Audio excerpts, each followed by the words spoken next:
Hello? Hello? Hello? Hello? Hi, everybody. Welcome to Curiosity Cove. My name is Veda. And I'm your trusty captain speaking, and today we'll be talking about Slashers slashers versus versus the real real life life killers. killers. It's a long Murder. one. Ba, I had ba, a question though ba. before Yeah. we get into like asking like what it do. Yeah. I'm curious, do you think people knew about the hint that we were talking Absolutely about at the not. end of the last episode? Absolutely not. Because when I went into a voice chat with some friends, I was like, oh yeah, well, we do a hint at the end of every podcast. So it was like, well, XYZ, da da da da. And they were like, Yeah. so what's next week? And I'm like, what? Wait. Me and Nuna were talking about this earlier. We were saying, I was I was like, do you think people actually like the hints at the end, or Oh gosh, should do you think? Like, should we I don't not be doing know. them? I like doing them because I like finding I like a think little they're way funny, to tease yeah. the next one. I like when people get it right. Like I'll have Yeah. people be like, "Oh, you said XYZ, so you think like next week are you guys talking about this?" Yeah. I love when people I do like that. that. And I like when They're like, people oh my god, no way, are you talking about yeah, this? And I'm I like, like when people how'd you get it guess? wrong. Oh yeah? That's my favorite. Because they'll be like, "Oh, you said XYZ, so you guys are talking about this right?" Etc. I'm like, no. Okay, good, because that's what I was kind of nervous about. I was like, wait, is it worth? Like, are we doing it, or is it Right. just like for our own benefit, like me and you? You I know? mean, either way, we're keeping it. True, true. But anyways, how's your day? How's your day Um, going? do you want to hear something crazy? I do. Okay, I so really I do. work Fridays, right? Mm-hmm. Um, I drove an hour all the way to the office, right? Mm-hmm. And I woke up feeling like crap. I still kind of Mm-hmm. feel icky, but Aw. this morning it was like really bad. And so I drive all the way to the office and I walk in and I have my two bosses that have the puppy. Um, Mm-hmm. they're not there. Neither's puppy. And I said, oh, okay. And so then I went to go find the other guy that I usually like handle stuff for, Talk to. Yeah. and he's not there. And I said, hmm. And the Wait, did no one text receptionist was you? not there. And then I go into the back, and the accountant that I usually work with, he's there. And I say, hey, knock on the door. Where is Yeah. everyone? And he goes, sick. I was like, sorry? All of them? Yeah, I was like, everyone? And he's like, yeah, half the office is sick. And I said, half of our office is sick? And he goes, What? yeah. So, what do you have left to do? And I said, I don't have any tasks. He's like, you don't? I said, no, I'm in downtime. I have no tasks. And he's like, oh. So then he's like racing around the office trying to figure out something that I can do. And he Mm-hmm. comes back to me and he's like, I don't think I have anything. And I was like, it's okay if you need to send me home. I You was like, said I'm please.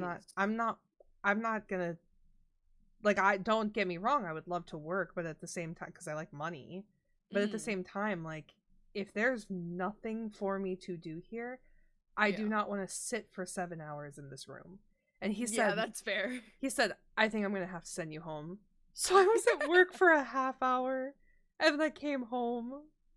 Hey, productive day. Yeah, You did it. you know what? I 30 was minutes, let's quick go. work day. It was super great.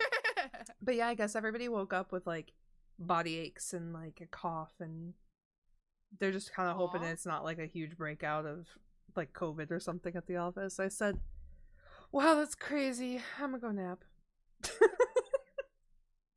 love that for you, though. I wish I could have napped. I had work today, too. Yeah, surprise day off was like pretty nice. It also helped because I was like, oh, here I can work on things. So like I got like your sketch done, like the outline of it. Ooh. So I'll be sending Yeah. that to you or later. Ooh, And thank then you. I've been like behind on a couple of things, like personal things lately.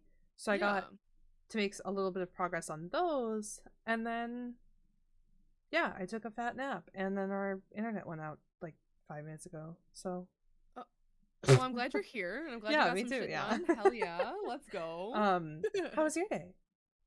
It was pretty good. It was a very chill day at work.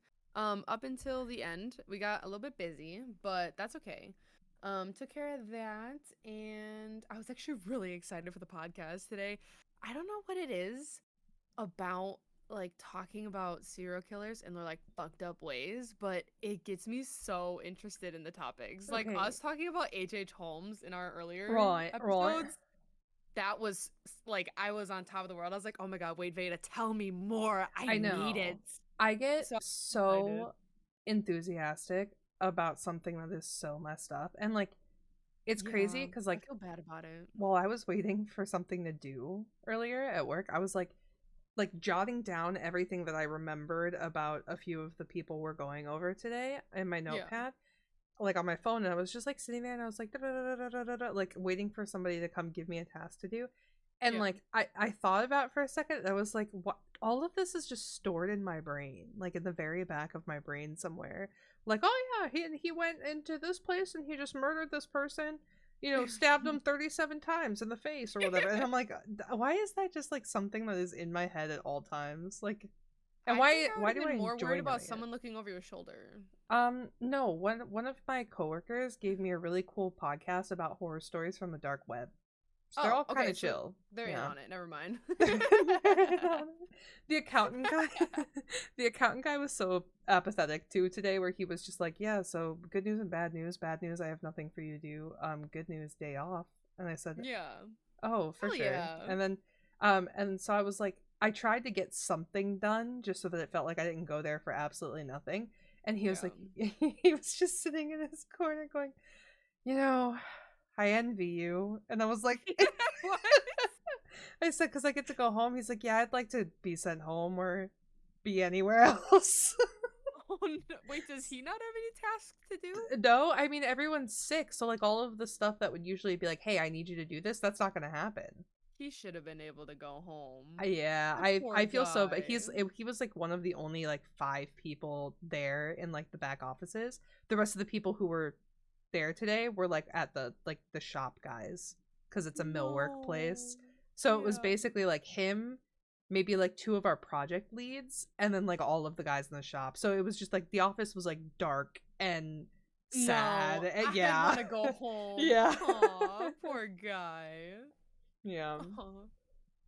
Well, in other news, I feel like we have to say a trigger warning for this entire Yeah. conversation following. Yes, some of So, the things that we are going to right. be talking about are going to be, if there's going to be murder, there is possibility for some of these people to partake in sexual assault or things of the Mm-hmm. sort. So just a massive trigger warning to anybody who may not want to hear about death or gore or sexual assault.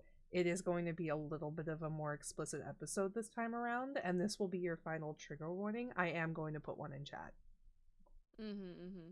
And also, please don't feel like you're doing a disservice of like not wanting to be here because you don't want to listen to this stuff. It's okay. We value your support either way. Hope you guys have a great time. Enjoy the podcast, and I'm ready to deep dive in. Let's go. Excellent. Before we actually get fully started, Mm-hmm. what like do you have any idea what originally got you interested in stuff like slasher films or true crime or anything like that? So, I actually wasn't a big fan of horror movies early on. Mm-hmm. I didn't really like the vibe with them. I quite frankly was scared of some of them because I was like, I don't know, they're not like my type of movie to watch. But I started off pretty small, like with some earlier on films. To be honest, I think my first ones that I can remember that like I opted to watch was The Conjuring. And I Oh, don't think The Conjuring's that scary to me. really? No. Like it didn't really get me, to be Hmm. honest. Like it's creepy, don't get me wrong. Like I think it's got a pretty good creep factor, but I think I'm more interested in like the real life side of things Mm-hmm. because it was like real life turned into movie type thing, which I absolutely love. I love movies that do that. Mm-hmm. Um but I would probably say when I met you and Wexy, I would say that's where it kind of kicked Oh, off. really? Yeah, honestly, because I hadn't seen Freddy Krueger, I hadn't seen Friday, I hadn't seen any of the Saw films, Scream. I literally had not seen until we went. to go see them. I literally never. And so I feel like that's in one way where I was like, okay, well, I have all these movies I haven't seen, and my two best friends are like horror nuts, so let me just go ahead and watch it with them. And also, Hmm. I really kind of found that the old school movies kind of make me laugh in a way. Oh, um, but they're pretty cool. I don't know. I really like horror films a lot more nowadays. yeah, I completely understand that. I like, honestly, I was incredibly like young when I got into horror movies. Mhm. And it was kind of one of these things of like I my mom was always super into them, and like a couple other people in the family were into them, and Mhm. I would like sneak down into the basement to like watch along even though I was like 7 years old and I wasn't supposed to be seeing them. Yeah. um so I like gave, because my mom caught me one time and then she was just basically like, you know, you're not really supposed to see them, but like, are you okay? And I was like, yeah, I'm fine. And so she was like, I guess you can watch them with us then. So Yeah, then you're like, from that, okay. yeah, from that point, I just started watching like horror, and then like they got us into like all this different type of horror, like horror gaming, like ghost hunting shows, like all like Yeah. they just went down the rabbit hole because my parents are both like kind of into that stuff. My dad Heck not so yeah. much anymore, but my mom kept with it, and she was super into true crime, so she would watch like documentaries and stuff and like have me along with it. And so I just Mhm. like naturally grew up liking all of it. And like Yeah. when I was younger, I really wanted to go into it's backwards because in early high school, I really wanted to go into something that had to do with like dissecting criminal minds. Um, Yeah. and then I fell in love with music, so I ended up going to college for music. And now I'm going back to college for something to do with criminal minds. So, Well, full circle, I guess. yeah, true, true, true. Yeah. Cool. Well, our I think our whole, I guess, structure for today is we're going to start with some serial killers and who they inspired Mhm. in terms of like movie slashers. Yeah. And then we have some honorable mentions as well, just for serial killers that I think we both like discussing. And I think it's just super interesting that like yes, we can do the comparison between the two, but like there are some very notable ones that like weren't ever brought into like the movie Right. scene, Right. but it's also mostly because like you can't show that. Like I know the one Right. I'm talking about later, like they did a really good job in a show that I'm going to bring up later for sure, but wow, just wow, some of these guys, jeez. Yeah, a I'm hundred just so excited to learn percent. more about them too. No, no, no, for sure. Okay, do you want to present one of yours first? You want me to go first? Sure, I Okay. can for Mhm. sure. Okay. I'm really excited about mine though because as you guys saw in the tweet, we did a little like homage to Friday because it was like Mm.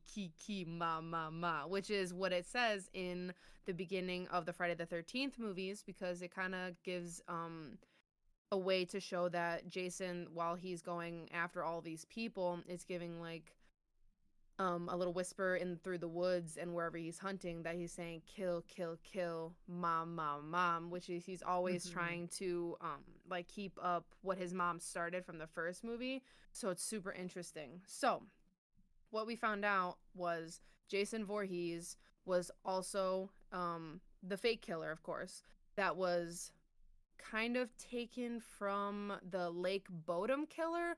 It wasn't directly said that it was, which I found was interesting. They never really said it was like, oh yeah, this director slash producer was like, yeah, I kind of did because of this. They Mhm. never really said that. They kind of were just like connecting the two, but never for sure. But I thought this was pretty close. I won't lie. It's by Mhm. a lake. A dude got away, and there was a killer with a knife and everything. So Right. everything just went for it. So to start it off, in case anybody hasn't seen the Friday the 13th franchise, basically it starts off with Pamela Voorhees, which is Jason Voorhees' mom, who terrorizes and murders a handful of teenagers at Camp Crystal Lake to avenge her son's drowning. So Jason attended this camp And unfortunately, he was treated very horribly by the counselors and the campers at Camp Crystal Lake. He had physical deformities and was very and excuse me, it was considered by professionals to be mentally delayed. And so basically, a bunch of the campers and counselors kind of just pushed him in the lake and he started drowning. And no one really cared. No one really cared to go help him. And so basically, Jason actually ended up living and ended up taking on the role of that serial killer after his mom. And so he becomes a homicidal maniac and just continues this killing spree throughout the rest of the movies. And so Victor Miller, who is the creator of Jason Voorhees, combined the first names of his two sons and a girl he knew in school who also had the last name of Van Voorhees. So that's where he got the name Jason Voorhees from. Mm-hmm.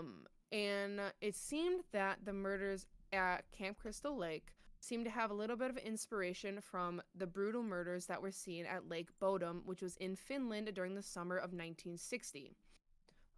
It says that there were 4 teens in total. They're out there camping, just doing their own thing, basically just hanging out, having a good time. It's the summer, they're just being kids. And unfortunately, 3 of them were found stabbed to death, and there was one sole survivor Ooh. who escaped. There was 2 different depictions of how the last survivor got away, like what he was left with. So in this description, it was said that he was just left with a broken jaw and a concussion. Later, as I go through the breakdown of what happened at Lake Bodom, they say something else, which is also very interesting to me. But I have the link and everything. And so to break down what happened at Lake Bodom, here we go. On June 6th, a bloody discovery would be made, and 2 young lads were walking around the lake area to do some bird watching, where they found the tent where the 4 teenagers were camping, which appeared to be collapsing in on themselves, which is very odd. They noticed what seemed to be a blonde man walking away from the area of the tent, but they didn't really think anything of it. They kind of just shrugged it off and was like, okay, maybe he just was taking down his tent and forgot something. So they didn't think anything of it. A few hours later, a father and a son would be at Lake Bodom just fishing, hanging out, doing some fatherly son things, when they also spotted the tent in the distance. This time, no one really was in the area, and the father was concerned that something was up. I mean, it's a tent that's half up, kind of looks a little bit tattered, no one's really by it. Why not just go check it out? So he goes on over and he finds 4 bloodied bodies just Ooh. in the tent. They never really gave a description of like what the kids were up to beforehand, obviously because there wasn't really any interaction beforehand. So it was kind of like, yeah, people knew they were at the lake camping, hanging out, but up until the point that they were murdered, no one really knew what they were doing or who they were by. And also this was like before all the like really good communication and whatnot. Right, because it was back So in what year was it? 1960. 1960. Yeah. Oof. Yeah, so they were kind of just winging it, I guess. Yeah. But so the dad walks up with his son. They never really said the age of the son, but they walked up, saw this bloody scene all over the place. He grabs his son and runs back to town for help. He's like, "Hello, hello, there's murder. Someone please come help me." And so they go and go get help, but in that meantime, because I don't remember the distance between the town and the murder site, but Mm-hmm. there's definitely some time. So there was another jogger who was just happening to be running around the lake, saw the tent, and made sure, like, hey, check in on it again, and saw that the tent was in fact damaged in a way that the poles itself holding up the tent had been broken, and there was a giant rip in one of the side panels. And so he also found the bloody mess as well, but he just gave a little bit more insight to how damaged the tent looked. So to me, that kind of made it seem like someone might have ripped open the side panel, and in a flurry of like the teenagers getting scared and whatnot, that they might have panicked and like broke the tent and it might have fallen on them and the murderer just went to town. Um, so later, the police arrive on scene and identify the battered bodies of the 4 teenagers. But miraculously, there was one still bleeding. And so they rushed him to the hospital, and it seems that he had actual several gashes to his body and his face. So unlike before, where it just said he had a broken jaw and a concussion, seemed like he got a lot more of a stabbing than anybody else anticipated. So It found out that the last survivor name was Nils Gustafsson. Don't quote me on that. Nice. Really butchering it. But his name was Nils. So he's rushed to the hospital and he luckily survived. The other 3 were not so lucky. One of which was his girlfriend. The other 2 was No. other really close friends. No. So it seems that they had all been stabbed and bludgeoned to death, with Nils' girlfriend, her name is Mila, received the brunt of the attack. So she was the first one, the first victim. She had Mhm. been stabbed about 100 times and was discovered nude from the waist down. Oh. So you can make an assumption there as well. So there wasn't really anything of it. There wasn't really any forensics at this time. There wasn't any like clear what's it called, suspects, so they didn't really have anything on this case. So unfortunately it's still unsolved, but there has been some speculation as to who might have done it. There was talk around the town that was close to Lake Bodom saying that there was a man named Carl, Valdemar. It seemed like he could have been a good suspect due because he has some really bad, angry behavior. He's always just yelling at young kids, doesn't really like the campers. Mhm. He's hanging around the lake himself, and he So would he's always just be yelling known at people. as like a little bit of a grouch in the area. Yeah. Okay. So they were like, okay, so he's kind of by the lake quite often, and he's just yelling at kids for no reason. It kind of could build up to him being the one being the killer. Mhm. Yeah, so I thought that was very interesting as well. But unfortunately, it was found out that he later drowned himself in the lake. Oh, Yeah. okay. So nothing was ever convicted of him. Nothing really happened. Right. And they There's don't no actually like know why he killed himself. yeah, there's no like actual closure to any of it. No, not at all. Until his wife, Oh. who on her deathbed confessed that she might have believed him to be the murderer of those 4 kids. Oh. So she was just saying that maybe there could have been a chance that he could have been linked in with everything, but she wasn't for sure. There wasn't actually any evidence. But there's been some new evidence found in March of 2004. There was some forensic tests done that deemed the lone survivor to have blood of the other 3 teens on him, but none of his own, which is very Oh. interesting.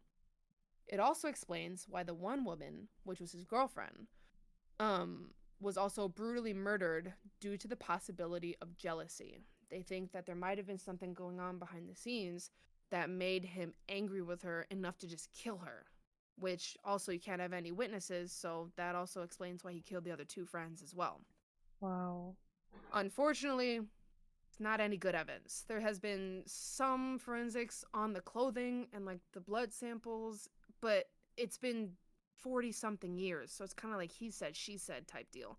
So unfortunately the charges were Right. dropped. Wow. Nothing really happened of it. I hate when that's the case. Like I hate when I know. nothing is solved or like when it goes Mm-hmm. cold because it's just like Yeah. we don't have the evidence. We didn't have DNA like XYZ. When they caught the Golden State Killer, dude, I was like so stoked. Yeah. Because I was like, oh my god, finally we have some closure to this. But Yeah. It that's just really sucks when insane. cold cases go for that long. Uh-huh. And still, like, I know they said they found some new possible evidence in 2004. The case is still unsolved. Yeah, It is like still a it's been cold 20 case. years and we can't really deem anything. Yeah, and I don't really Yeah. know if the like DNA or like samples are even viable at this point to even go back into it, you know? That's crazy. And plus, you don't even know if like the killer's still alive at this point to get yeah, that closure. Yeah. exactly. But in one other news, there was an incident to where this is completely separate from Lake Bodom, by the way. That Mhm. unfortunately is just an unsolved case. 2 possible suspects, but nothing really came of it. There was this random incident where Friday the 13th may have inspired a cinema owner in North Wales, his name was Peter Moore, to stab and mutilate 4 male victims over the course of 3 months in 1995. So Oh, I don't understand how this would have caused him to do this. I guess maybe if it was like very well known that he was like a fan of the franchise or something. Yeah. Maybe. So his justification for doing so is kind of dumb to me, and I think you guys might get a laugh at this. But he was nicknamed Wales' worst serial killer. He was known as the Man in Black Peter Moore. And that was the whole title of a book that was also written by Moore's former attorney, Dylan Rice Jones, who outlines the whole details of the case, what happened, what went down, and just kind of the thoughts behind Moore's thought process of murdering these people, which is very interesting because he actually confessed to the crimes, but later pled guilty. Not guilty, Mm-hmm. blaming the murders on the fictitious lover and restaurant worker named Jason, who Jones and the prosecution really believed that he made up because he named it as Jason Voorhees. Mm-hmm. So instead of Interesting.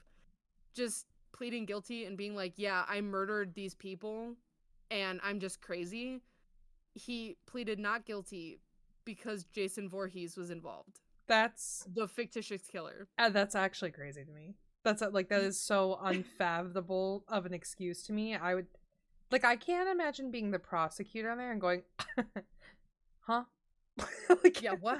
what? I Sorry. Hold on. I'm just want to make sure that I've got things right here. You are telling me Jason Yes. Voorhees, the fictitious slasher Jason Voorhees, is the one who's directly involved with this case. That itself is Yes. like a movie plot. Yeah. So he kind of just blamed the whole thing on Jason, who was fake, Holy and shit. just said, yeah, it wasn't me. It was kind of caused by this Jason guy, from Friday the 13th. And I think he didn't get away with it because they obviously locked him up, but yeah. just, I can't believe the attorney wrote a book on him saying he's the worst serial killer ever. It just got me. I had to include it. It killed me. Dude, that's insane to me. I cannot believe it. Wow. Also, Nuna brought up a great point, which she said, can you imagine how those families feel? I have a special sort of sympathy for the families of people who are killed by serial killers, because it's one thing to have somebody die and be brought to justice and their story be shared, and you get this kind of like sympathy from people around you and like recognition. But when it's a serial killer, I often feel like no one person shines through as like the victim, so it's like, even when the person is, if they are caught, because if it goes cold, then you have a whole bunch of families here who like they just want to know what happened to their loved one, like and so I have a special sort of sympathy for that, because it's just like, it's hard and you don't get the maybe coverage or attention that you really deserve on it. I also feel like it's really messed up in a way because like people care so much that like, oh my god, this victim was never found, they're so brutally murdered, they don't know where he was. But sometimes it's so heavily focused on the victims that I feel like the family themselves aren't really focused on. But if the case goes cold, that's when the families start getting involved, that they're like, oh my god, what about the because mom? it's gotta What be about like, the dad? it's one of those things where it's like, if somebody that I loved was killed by someone, I like the news coverage and everything would be like something that I would be dreading. Like, I don't want everybody out there to be paying close attention to what's going on with my family. Like, I would just want this time to grieve. So then for it to become like a mass killing or like a serial killer, anything of that sort, it would be, I would just be in shambles, because it would be constant coverage. It would be like this moment that ends up on a podcast somewhere, or that like ends up being in a documentary or whatever, and it's like, it's gonna follow me the rest of my life, and I'm gonna grieve that person. Wounds. Exactly. Yeah. So I have a special sort of sympathy, and I think that people who do share the stories of their loved ones after something like that happens are very brave. They are very strong. I agree. That's true. Damn, but that is wild. Friday the 13th is a great movie, by the way. It is very much so. My favorite is actually Friday the 13th crossover with Freddy Krueger. Mine too. It's so good. I think, dude, we used to have a rule back when Lexi and Bebo lived with me. We had a rule board, right? And our rule board was mostly jokes. So it was like, rule number 1, no more buying Skyrim. And then it was like, rule number 2, Freddy vs. Jason is the best movie. Like, true, it is. It's really good. Yeah. That's all I had on the connection between Jason Voorhees and a real Excellent. life killer of Lake Bodom. Okay, I'll jump right into one of the ones I have. So, have you ever Ooh. seen the movie Clove Hitch Killer? I have not. I've Okay, heard it though. I've also heard of it. I've never seen it, but now I am kind of interested in it. Ooh. So I just copied down. I didn't want to spoil too much for myself, so I just copied down like the little like plot summary or whatever. Yeah. And it says a picture perfect family is torn apart after Tyler finds a cache of disturbing images in his father's possessions. He begins to suspect that the man he trusts most in the world may be responsible for the murder of 13 girls 10 years prior. So that's wild. Um Mm-hmm. I've never Wait, I seen. think I might have. Yeah. It just seems Yeah, like I looked it it would be up so real quick dramatic. because I can hear the name of a movie and be like, no, it's not ringing a bell. Actually, I'm looking at this right now. I've seen this. Is it It's good? pretty good. Okay, Yes. we should watch it Like, sometime. I was sitting there watching it and was like, ew. Because Mhm. isn't it this because of BTK or something? Yes, it is. So it's related to BTK, which stands for bind, torture, and kill. Um, Yes. This and one's creepy. yes, I Mm-hmm. would assume so because the BTK killer is pretty creepy.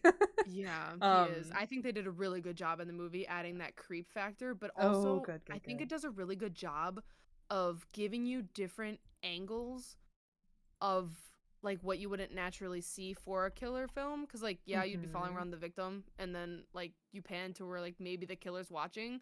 They do an outside perspective that I think they do really well. Like you can see Interesting. from like you can see like for example a zoomed out camera angle where you see him, the killer guy, Yeah, and then it's like over the shoulder of the son, I think it is. yeah. And you can see both of them and you see like live reactions. I think they do such a Oh, that's so Mhm. I love little like edits like that and stuff. And I mean it makes sense because the like I looked up the cast and like who made it and it's distributed by IFC and like Mhm. IFC Films is awesome. Like they Yeah. release some awesome movies. Mhm. But also I was curious about it because I looked up the director and he's like new. Like he did like short Oh, films and stuff before, but like he's never done a movie. So I was like, "Oh, I yeah. wonder if this is like any good?" Because I like Nah, hit both it's good. yeah, both him and then the writer was like I looked him up and it was like, "Oh yeah, he did some writing on Spider-Man Homecoming." And I said, "Well, that's not the same." You said That's a interesting. little crazy, but okay, yeah, Yeah. sure.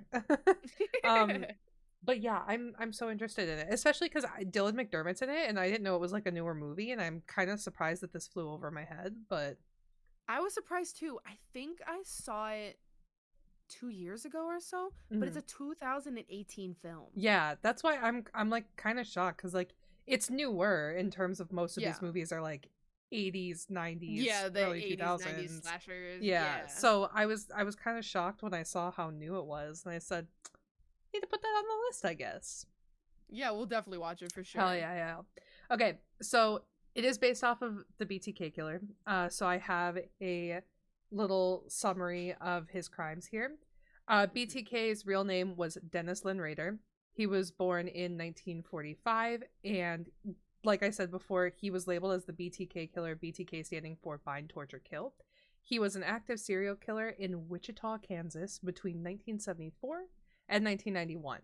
Um, which is a It's a long pretty big period. gap. Yes. Uh, Yeah. so he was one of these that displayed signs really young. When he Hmm. was a kid, he would hang cats reportedly. Oh. However, other than that, he had like a completely normal life. He joined the Air Force, married a woman named Paula. He even had kids in 1974, which is when Mm. the crime started, which I think is crazy. And then Yeah. shortly after, he would actually begin working for ADT security.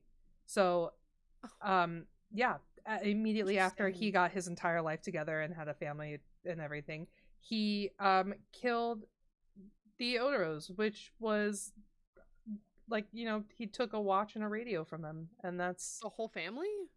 yeah. So he, Uh, yep, just there were like I think it was a couple, and he Yeah. just decided like, I'm gonna kill you, and I'm gonna take this watch, and I'm gonna take this radio, and I'm going to move on.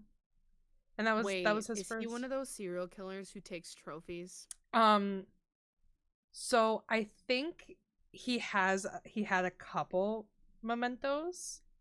I think from the film, I think he takes pictures too. Oh God, I just got chills. That's such a like that to Yeah, me because is he like, had like Polaroids. yeah, that's like the creepy stuff. So I'll get to it. That's the Um ick factor to me. yeah, I'll get to it Mm-mm. later because there's something Yeah. interesting that happens like very much later in his life, right? Yeah. Um okay, so yes, he kills the Odoros, which I believe is a family, if not just like a couple. A couple. Um Mm-hmm. but the later that year he killed a woman by the name of Catherine Bright. Um and he attempted to kill her brother who actually survived. And Oh. despite him surviving, they were unable to find and arrest Raider. So he just kind of like Interesting. got out of there. Huh. Um he took credit for his victims by leaving notes in books at public libraries where he would request like to be called BTK. So he would like go to a library, confess to the crime on like a note, stick it in a book, and then somebody would check out that book and find the note. That's how he like took credit for his victims. Ew. Yeah, Yes. because he would mark BTK on stuff. Mhm. Oh. Yes. See, I'm so interested in this stuff, but there's just some of these killers that just send a shiver down my spine, BTK being one of them. And there's two, this movie, Cloverfish Killer, and Mindhunters does such a great job, like giving that ick factor and the creepiness to it. It is Mhm. insane. Yeah. Oh, That please is continue. I'd love to. Yes, of course. Okay. Oh my So gosh. after he starts leaving these notes, right, he then kills Shirley Vian and Nancy Fox. And at this point, it seemed that he was doing it like purely for attention because Yeah. he started sending like these like really like in-depth like poems to newspapers. Like And about the murders? y- yeah, so he would send poems about the victims into news publications, and he would like toy with the police, and he would like rub in their faces that they weren't catching him, and like it became this like very prideful thing that he was Yeah, able like a to get sick away with this game. stuff. Yeah. Ugh. And then he had later on, this was closer to 1991, he killed three individuals: Dolores Davis, Vicky Wegerle, and Maureen Hedge. Um, Mm-hmm.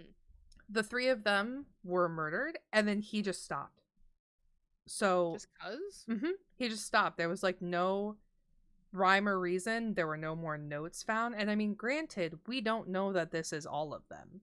But Yeah, that's true. as far as we know, these were the last three murders, and all of these victims were, like the Odoros began it, and these three were the other bookend.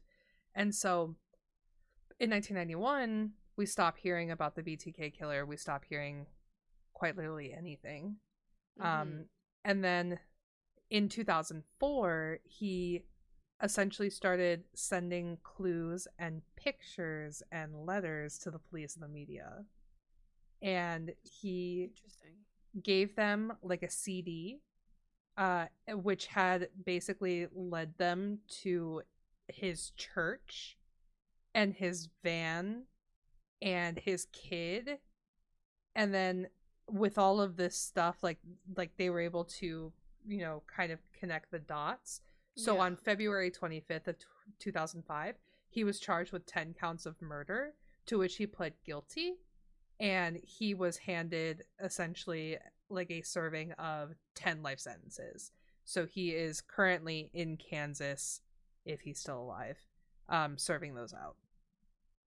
Oh, so in 2004, he just Yes. decided that after murdering X amount of people, because we have no idea the correct number, I would Right. say. At least 10. Yeah, that he was just, yeah, this is me. Yeah. I did that like He 20, 30 years ago. this man is born in the 40s, goes through life completely normal for about 20 years, kills a whole bunch of people for like Just as I'm done. 17 years, Yeah. and then goes radio silent, assumingly carrying out his life with his family that he Yeah. had. And then in 2004, he's just like, here's like pictures and letters and like a CD, police have at it, and then they find him. And then he's just like, yeah, that was me. And they just Yeah. lock him And I up. mean And now he's just, what the? at the time of his conviction, he was, I think, 59 or Yeah. something. And so this man got his whole life.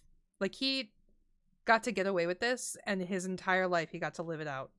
And then he decided, it's stories like this that make me angry, because he got to decide when he was like arrested Done. for it, basically. Yeah. And like, if he hadn't sent that in, it probably would have been one of those things of like, oh well, we never found him. You know, I bet you it would have. it 100%. I think it would have been a cold case. I really do.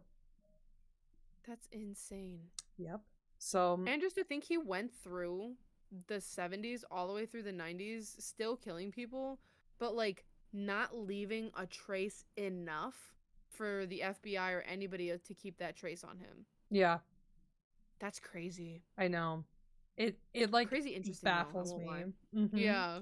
But this is kind of a similar scenario where the writers and producers and everything didn't say directly that Clove Hitch was inspired by BTK, but given the connections you can draw between the two, it is very, very likely.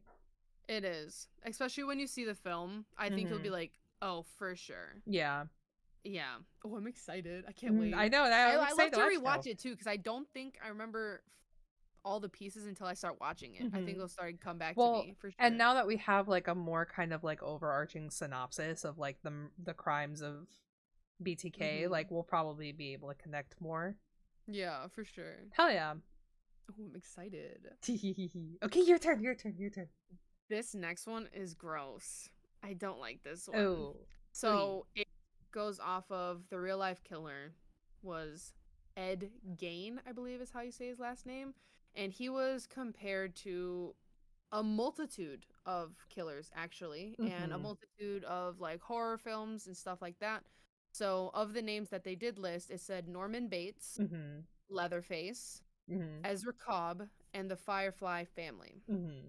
So Ed Gain was known as the Butcher of Plainfield, or the Plainfield Ghoul. He was a convicted killer and body snatcher active in Plainfield, Wisconsin from 1956 to 1957, which was actually, that date might be slightly off because some of my numbers got a little jumbled. Yeah, I see that you got some transposed dates in there. It was either 1946 to 57. I think that one's more right. Sorry guys, fact check myself.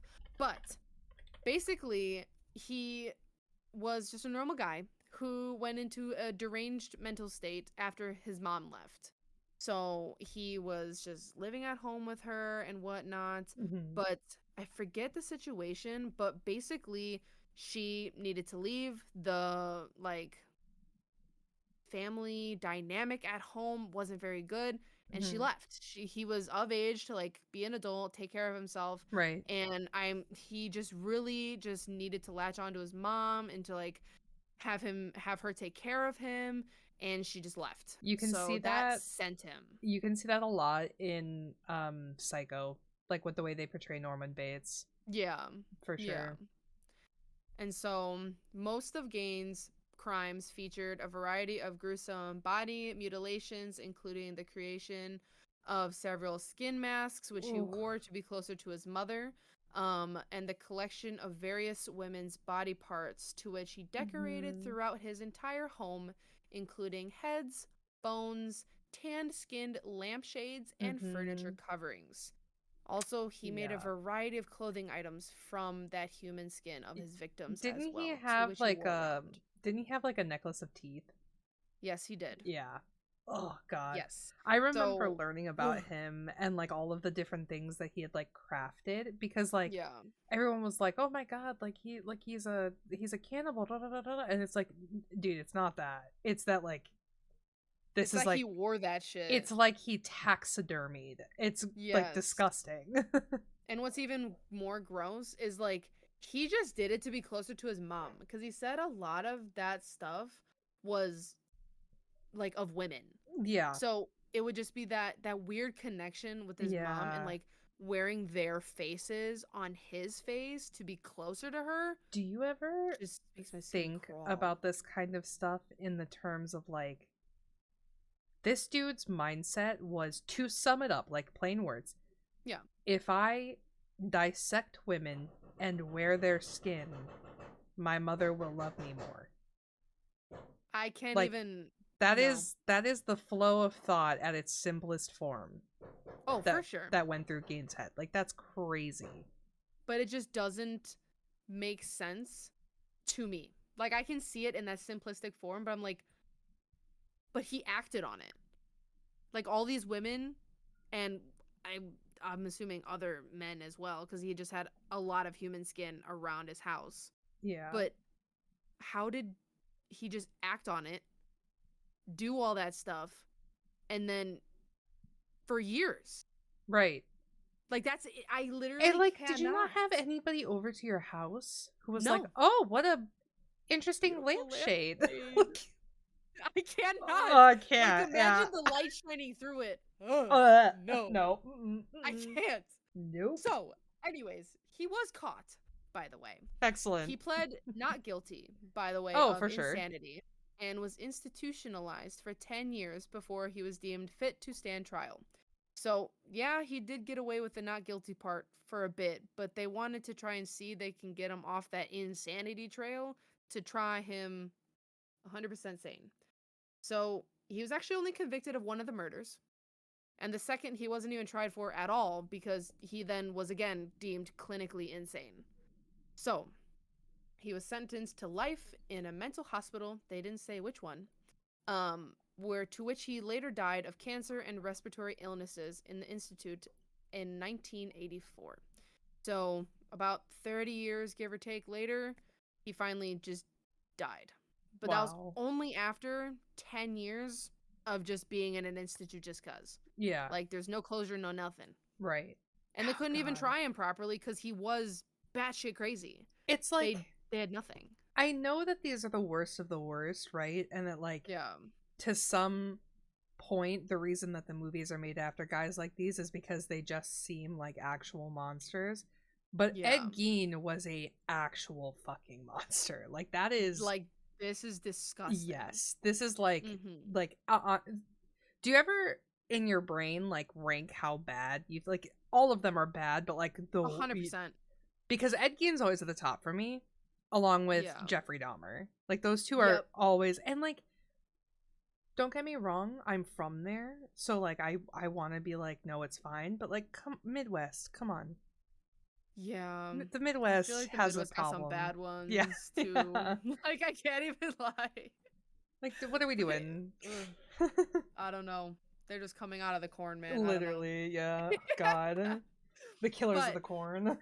so he just had a whole bunch of killers that were kind of inspired by him in a Mhm. way. And so just to list off a few with where he was from and like what movies that was from. It was from Psycho from 1960, Deranged from 1974, Mhm. Texas Chainsaw Massacre in 1974. That would be the big man Bubba. Um, The Silence of the Lambs 1991, American Horror Story Asylum season 2, mhm. and The House of a Thousand Corpses 2003. A lot of these comparisons been highly focused on the gruesomeness of these murders and heavy focus on the skin and where those body parts were being kept and how those body parts were being used in these films. Yeah, They I just was showed heavy leaning towards Ed Gein of things, yeah. and it was just woo, makes my skin Yeah, I was crawl. gonna say I know like I've seen most of these. I wasn't a huge Mm, fan of Asylum for American Horror Story, if we're being honest. Like it was mm-hmm. good, but like I think they went a little too diverse with the plot, you know. I haven't seen Deranged, but I've seen the rest of them. Um, and you can tell in things like how Hannibal is in Silence of the Lambs, and like how honestly all of House of a Thousand Corpses goes, and very Yeah. much Psycho is like the one where I'm like, this is like the development of mommy issues, like in its worst capacity. Yeah. But yeah, you can tell that it's like very, there's a lot of like commonalities between all of those. I just think that like when you think of the idea of like reusing human flesh for something, I feel like Ed Gein's your only thought, you know? Like, I feel Yeah. like, what else do you think of? Who else would do Yeah. that? A lot of these movies also did confirm that Ed Gein was the inspiration behind a Yeah. lot of the parts of the I know movies. Leatherface for sure. Yeah, for sure. 100%. It was just, there wasn't even like a homage, like, oh, it could be him. No, they're like, yeah, Yeah. we used him for There's only that. one guy, you know? Yeah. They're like, we, no shame. Sorry, had I to. also used to live like it was a decent amount away. But like I used to live pretty far from a place called Plainfield, and I didn't realize it wasn't the same one. So I used to think that there were like, I was like, oh my god, this serial killer is from my state. It is not. I did not realize it was Wisconsin. It's just, oof, Yeah. yikes. That's insane. I Um agree. well, on to a movie franchise that was Yes. uh inspired by someone. Scream. Teehee. Ooh. I love the Scream movies. For those of you who Mm-hmm. haven't seen it, it is a franchise in which people take up the mantle of Ghostface, the Ghostface killer, and they basically like toy with a group of friends. It's usually pretty connected throughout the movies, throughout a lot of the movies at least. But Mm-hmm. like they toy with this like group of friends all based around this girl named Sydney, like in the first one, and they call, it's like the iconic line of like, what's your favorite scary movie? Where Mm-hmm. he calls his victims on the phone and he like kind of toys with them, and then, you know, makes it known that he's like outside their house, comes in, murders them. Like that's the whole Ghostface thing. Mm-hmm. They are extremely meta movies. They give a lot of context clues, and even the characters talk about horror movie tropes and how they should Mm-hmm. be following like a certain set of rules, because otherwise they're prone to being killed by the horror movie villain. I love Um, it. I love it Me so too. much. The Scream series is one of my all-time favorites. Like, don't get me wrong, Saw will always be number one, Mm-hmm. but like Scream is a very close second, just because like I think it's so smart the way that they do like these very like meta conversations within, and it'll be something like, yeah, you know, if you go alone to get something in the basement, like you're gonna get killed, and then you'll watch someone not do it, like not get killed as they go to the basement alone, and then like the person will be like, wait, if you didn't die, that's like a trope, so are you the Yeah. killer? And they just like they throw suspicion on everybody for like going against like typical horror movie tropes and stuff like Yeah. that. And then so it's fun because it makes it a fun guessing game for us as the viewers as well. Yeah. I Yeah. also love scary movies so much. What's up? What is Dude, up?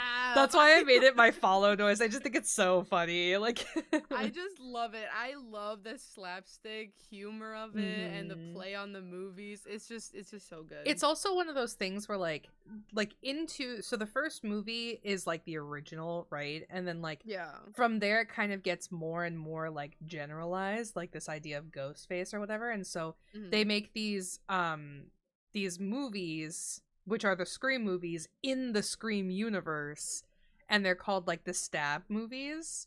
Yeah, And yeah, yeah, and so like they like they're talking about like these movies as though that they are talking about the movie that they are in. It gets so highly meta, and it's so fun to watch. yeah.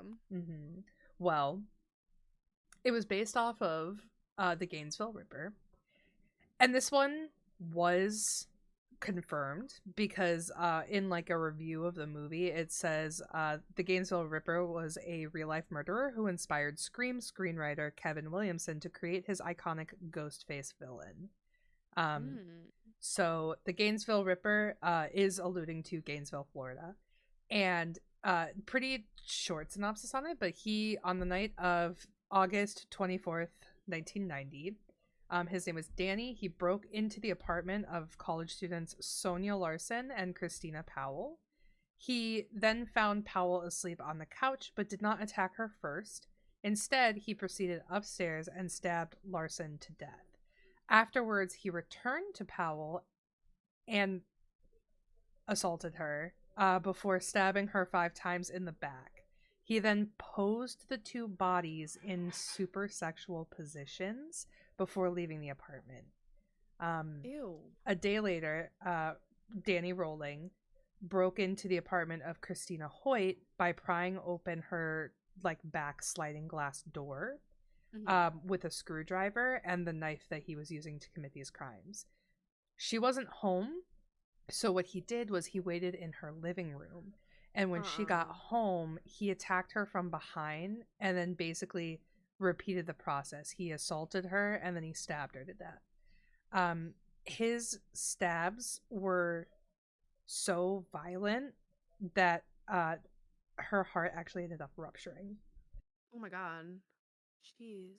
Yeah, and afterwards he actually decapitated the body and then posed the head so that it would face the body in when they took crime scene photos. And yeah, 2 days later, he broke into another apartment of a woman named Tracy Pauls and did the exact same thing. When he was inside, he found that a bodyguard that Tracy had appointed named Manny Tawada, I believe. Taboda. I'm not sure how to pronounce it, but Nah, you're all good. But he was hired as her bodyguard due to the string of murders that was happening, and he was asleep when he broke in and killed Tracy Pauls. So he had one job. Literally. And so they fought, and eventually Manny was killed as well. Oh my god. Pauls had heard the struggle and went to like the bodyguard's bedroom because he broke in to kill Tracy, but because the bodyguard was there, he had to go through the bodyguard first. Yeah. So she heard the struggle and she saw him like on top of Manny's body and attempted to essentially like lock herself into the room.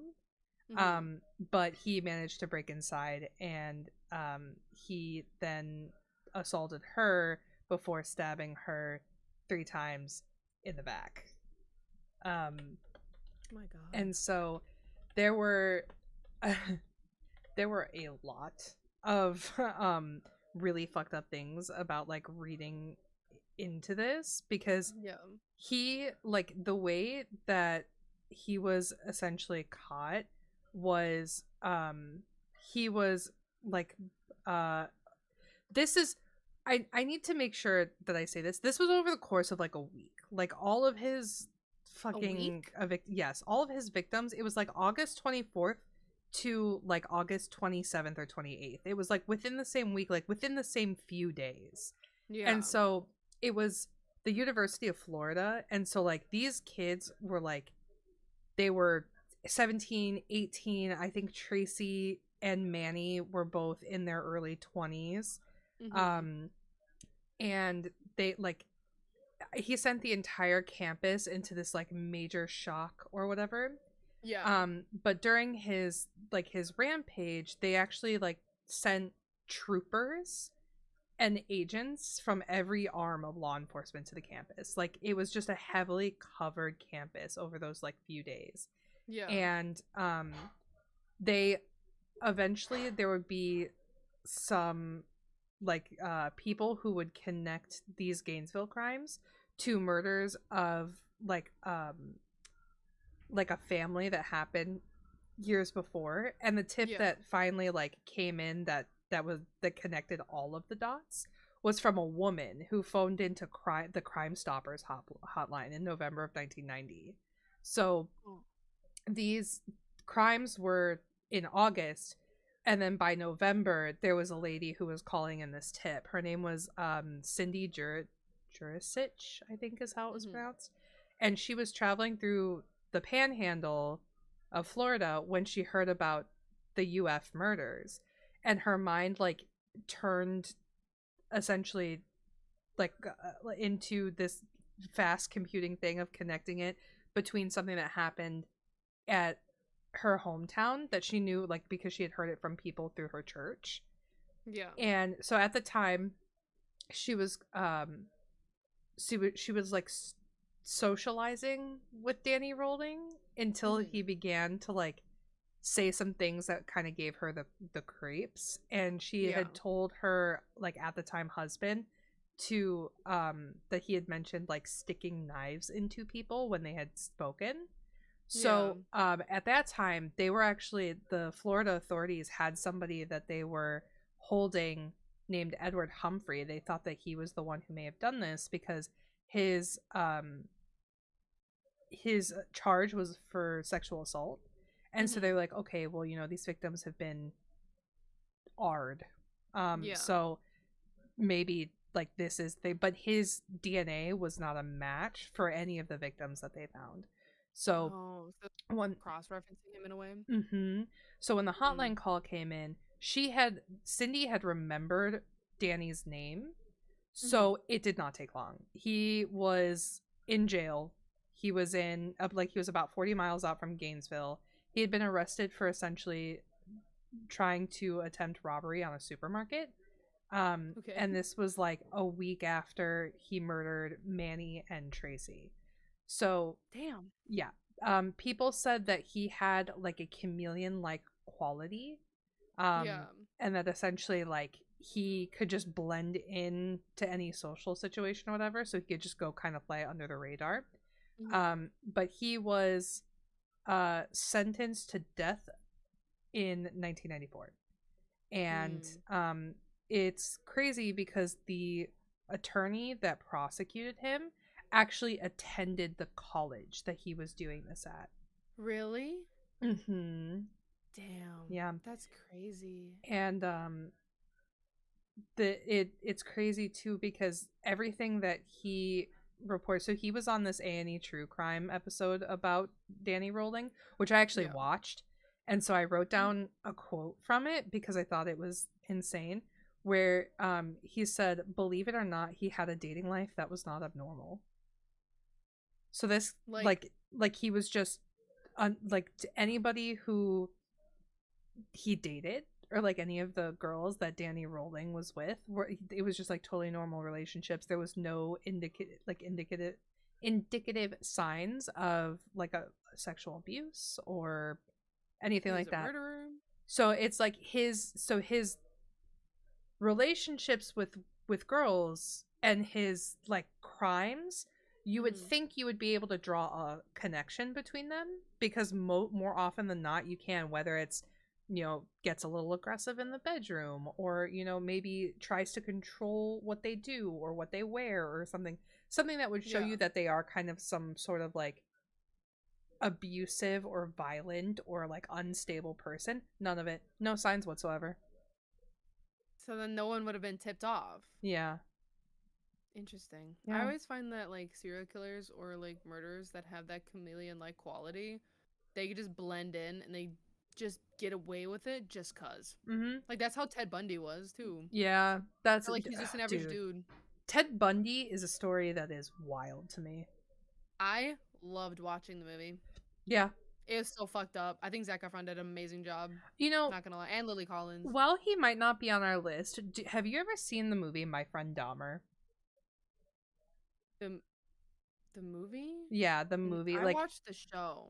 So we should watch it sometime because it is a movie adaptation of a book written by Jeffrey Dahmer's classmate. And it is so good. Do you remember Austin and Ally on Disney Channel?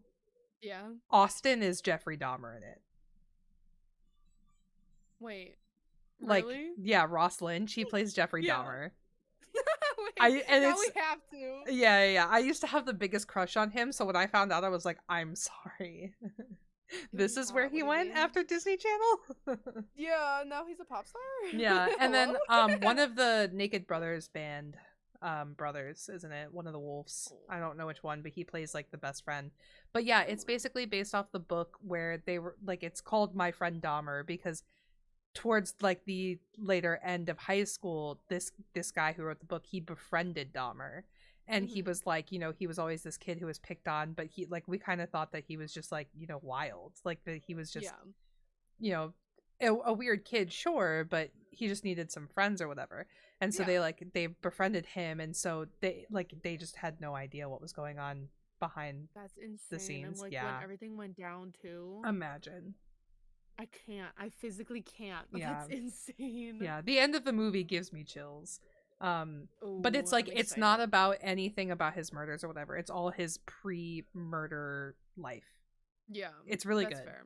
Um Ooh, I'm but yeah, excited. that's all I had. So that is the direct, like, Kevin Williamson, who was the screenwriter of Scream. He like confirmed that Ghostface is based upon the Gainesville Ripper and Yeah. these like college campus like nightmare stories. Obviously it's not the same story. It is very much like a loose Oh yeah. based or whatever, but they were what inspired the villain, not the storyline. Yeah, that's fair. Interesting. Mm-hmm. Ooh. But circling back to Ted Bundy, they Yes. compared him to Jack the Ripper, which I found quite interesting, but also not really, because it said that they both blended into their environments very well, which they had that camouflage appearance. Mm-hmm. And so it basically said that both men were able to use specific techniques to put their victims at ease and lure them into a false sense of security. Bundy had a charm about him in which his inner monster was hidden, and during the height of the Jack the Ripper manhunt, the Ripper was still able to get his victims alone, so he too must have had a kind of charm that made him just appear someone you could trust. And so basically, both of them appeared to be just average guys, just flirting with women and got them alone, and that's where it all went down. So, why were Jack and Ted so popular? It was just, I was curious as well, because I mean, Ted Bundy gets popular because he was one of the killers that was like really blown up on televised because his Mm-hmm. trial was put on television. And then Jack the Ripper was regarded as the first ever serial killer to capture the public's imagination, resulting in the mass hysteria Mm-hmm. among the locals of the East End, which still lingers around today. Mm-hmm. That was over 100 years that just brought up books, movies, plays, dramas about all that killers and that like no one really knew who he was. He was myth-like and just so in someone's dreams and nightmares that no one could really think of like who could have done it. But now Right. that you saw Ted Bundy on TV, it just brought everything more to light and you're like, Right. whoa, like I could have passed this guy on the street Right. or like said hey in like the supermarket or something like that. So it really brought the term serial killer into the homes of everyone across America. This also sparked a massive media interest, which in turn had Bundy given that myth-like figure among modern popular culture. So, Mm-hmm. yeah, I mean, they could have just done the trial and like been done and done, but with the way that it was featured on television and how I mean, the average woman would regard him as just like a handsome looking man. They're like, how could this guy have done all that? Right. Like they're genuinely confused. And like that they went on a manhunt cuz he like escaped a couple times, like he was talking his way out of it. He was like a known Mm-hmm. sweet talker. So there was a lot of comparisons made between Jack the Ripper and Ted Bundy. Mm-hmm. But I just find it interesting that they made the connection as well because Jack the Ripper is like one of the most famous, but like was never caught.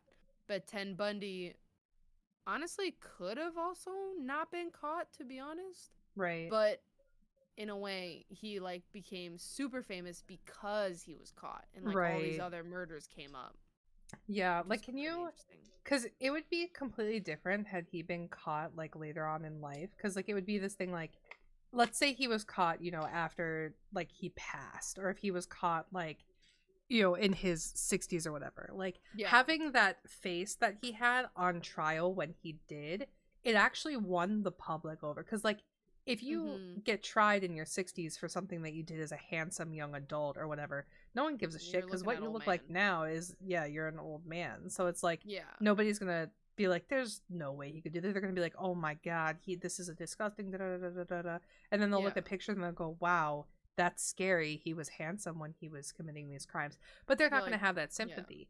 But when Mm-hmm. you put like a very handsome, well put together, because he was a lawyer, right? Yeah. Yeah. So when He you was put like like a in studies. yeah, when you put a handsome, well put together kid working towards his law degree on trial Mm-hmm. for this stuff, they're like, no, he does not fit the bill. There's no Yeah. way. It's like, did they just pull this guy out of like the Mm-hmm. woodworks and just said, yeah, this was Yeah, him? this is Or definitely a what? killer. Like, what? Like, Yeah. who's setting him up? You know? Yeah, yeah, pretty much. It's just Yeah. crazy. I can see the comparisons though, because Jack the Mhm. Ripper supposedly was never found just because he was such an avid part of the community. And that happens Mhm. all the time. Look at John Wayne Gacy. John Wayne Gacy was Yeah. loved by his community. He did everything for his community. He just also Killed murdered them. his community. You know? Yeah. So, I mean, I feel like those like charismatic, like well put together, kind of well loved and respected people, just because that's what front they're putting up, that's what you Mhm. see and what everybody comes to know and love, doesn't necessarily mean that's 100% of who they are. And Mhm. so that's why, don't judge a book by its cover goes both ways. You Yeah, shouldn't judge. also it's the thing where it's like keep your friends close, but your enemies closer. Right, right. So Mhm. like when you are, when your public enemy is society, you get really involved in society. Yeah. Yeah, makes sense. Yee. um Yeah. well, I believe that's all that we have in terms of like direct connections, right? The rest are like our It is. honorable mentions for serial killers that Yes. we find interesting. Yes, it is. Okay. I have my one, so I would say let you pick one of yours first, then me, then Okay. you on the bringing it up. Yeah, absolutely. Okay, so I'm gonna dive right into Albert Fish. This is one me and Cap have talked about a couple times because like Mhm. Albert Fish is crazy. Um, It's crazy interesting though, but yes, yeah. yeah. So I have I'm just gonna dart through it, and then if you have any comments, just stop me. Because it is Mhm. quite a lot. I feel Yeah, like yeah, yeah. because all of our honorable mentions are a little lengthy. Yeah, um, we kind of went a deep dive into them more specifically because it's just one killer. And we also picked one of our favorites too. So I just like learning more about it. So I went a little bit mhm. more deep dive into the facts. Yes. Okay, Mm-hmm. so Albert Fish, we're starting with like his kind of like origins, and then we'll go Yeah. into, pretty quickly what's happening. So, Mm-hmm. um Albert Fish was living with his eldest son, who was unable to put up with the bizarre behavior that his father was displaying. So, he essentially threw him out, and Albert Fish became a drifter. He was arrested several times for small things such as being a vagrant or a small theft, and he also was arrested or kind of like spoken to for sending these like grotesque letters to people. Oh. But on February 26th of 1924, he married a woman named Estella Wilcox, and the marriage only lasted a week and Oh. wasn't actually legal because he still had his first wife that he hadn't filed divorce from. Oh my God. Um, and then uh, in the following July, on July 11th, 1924, he attempted to abduct an 8-year-old girl from her parents' farm on Staten Island by the name of Beatrice Kiel. Uh, he basically walked up to her and asked her for help in picking rhubarbs. And then the mother essentially just chased him off. So, 4 days later, he committed his first confirmed murder by abducting and killing Frances McDonald. Mm-hmm. And this was on Long Island. For those who don't know the context clues, this happened in New York City in the United States. Mm-hmm. Um, so yeah, went to Long Island. Essentially, they say that a Francis McDonald was basically like just this random person that Albert Fish came across and said, "Yeah, this is good enough." Like there's Yeah. no indication that it was like planned out or that there was any sort of like he basically just picked someone off the street and said, "Yeah, this is the one." And Yeah. yeah, Ew. hmm so then everything kind of goes cold for a couple years. In October of 1926, um, there are some sources that claim that he may have killed a 5-year-old girl. Um, Mhm. this particular murder is super undocumented. There's just like it isn't mentioned a lot, but it is something that was thrown out there. Yeah, like a However, possibility. yes. However, on February 11th of 1927, he did in fact abduct a 4-year-old boy named Billy Gaffney. He was the kid was playing hide and seek with his friend Billy Beaton, and Beaton's older brother, who was 12 at the time. When Billy asked the police what had happened to his friend, they essentially gave him the story of the boogeyman had taken him. Mhm. So they were like, hey, uh, the kid that you were playing hide and seek with is now missing. What happened? And this, like, 5-year-old, 3-year-old, whatever, was like, oh, the Mhm. boogeyman got him. And so they just I don't know if he just like came into this playground and just like picked him up and ran, and the kid was Yeah. like, oh, boogeyman, whoopsies, or like what happened. But I'm trying to like imagine having to professionally interview a 3-year-old. Like Yeah. that's Like that's they were rough. literally just playing hide and go seek. Yeah, and like and he said, oh, the boogeyman got him, and you're like, okay, well, the boogeyman could be literally anyone, so that's great.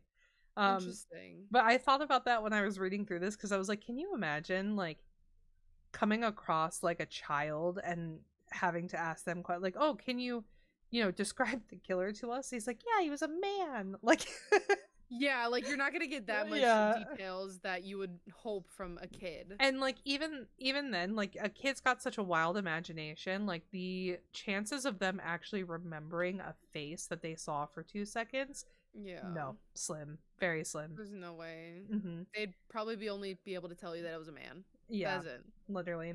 Um, so yes, so then Fish took Gaffney, the 4-year-old boy, to a house at the Riker Avenue dumps and held him captive there until the next day, where he returned at around 2 p.m. and tortured him to death. I Oh my god. hate going into this because of how young the kid is, but he dismembered the head, arms, and legs below the knees, cut parts into weighted sacks, and threw them into nearby ponds. And then God. he, over the next few days, cannibalized what he didn't toss. Ew. Yeah, and it's disgusting given, like, Yeah. It's one thing for an like to hear a adult. story about Dahmer and like Yeah. what he did. Mm-hmm. It's another thing for a A grown ass kid. man to do it to a kid. I 5-year-old kid. my stomach was so unsettled reading about this, because I was Mhm. like, I know a lot about Albert Fish, but I thought that the victims were a little older. Like I didn't realize that his victims started so young. You know what I mean? I knew it was kids. I didn't know it was like Like toddlers. toddlers, right? I thought Yeah. it was like 10 to 12-year-olds or something, you Yeah, like know. that range. Mhm. Oof. But yeah, it was like it was this actually raised him on my list. Like he's now up there with Ed Gein. um Yeah, yeah. but yes, so on May of the following year, so this happened in October of 27, so we're now in May of 28. He answered a classified ad made by somebody named Edward Budd, who was 18 years old, and he was asking for mentoring. And so he visited the family home under essentially like the guise of hiring this kid, and he called himself Frank Howard, which was a name of a farmer from, I think it's Farmingdale, New York. That's amazing. Yeah, so can you I'm just trying to like, my name's Frank Howard. I'm a farmer from Farmingdale. Like, can you Yeah. imagine? It Like, sounds I mean, he so chose a fake. great name though. I Like, mean, yeah. how is someone gonna believe that? And Frank Howard's such a common name that if they tried to look it up, they Exactly. would be like, "Oh, well, there's too many of them. We're never gonna find him anyways." And where are they gonna look him up? In the phone book? Yeah, exactly. Yeah. So yeah, so he later admitted that his original plan was to kill Edward, but that he Oh. felt he was too fit and that he would essentially put up like too much of a fight. So he changed his mind when he met his younger sister, Grace, who was 10 years Oh. old. So he basically said, "Yeah, I'll hire you." And he left the house saying that he would send for him in the next few days, because like back in the 20s, like the phrase "send for him" meant like, oh, I'll have somebody come pick you up, you don't have to worry about anything, Yeah. so you pack all of your bags and stuff and we'll do the moving for you. Yeah. So yeah, so he was like, oh, I'll send somebody for you this week. And then essentially when he didn't do that, when nothing came through, he apologized in a telegram and like sent a later date. So when he came back on June 3rd, he brought like a pot of food, which he claimed came from his farm. It was like cheese and strawberries.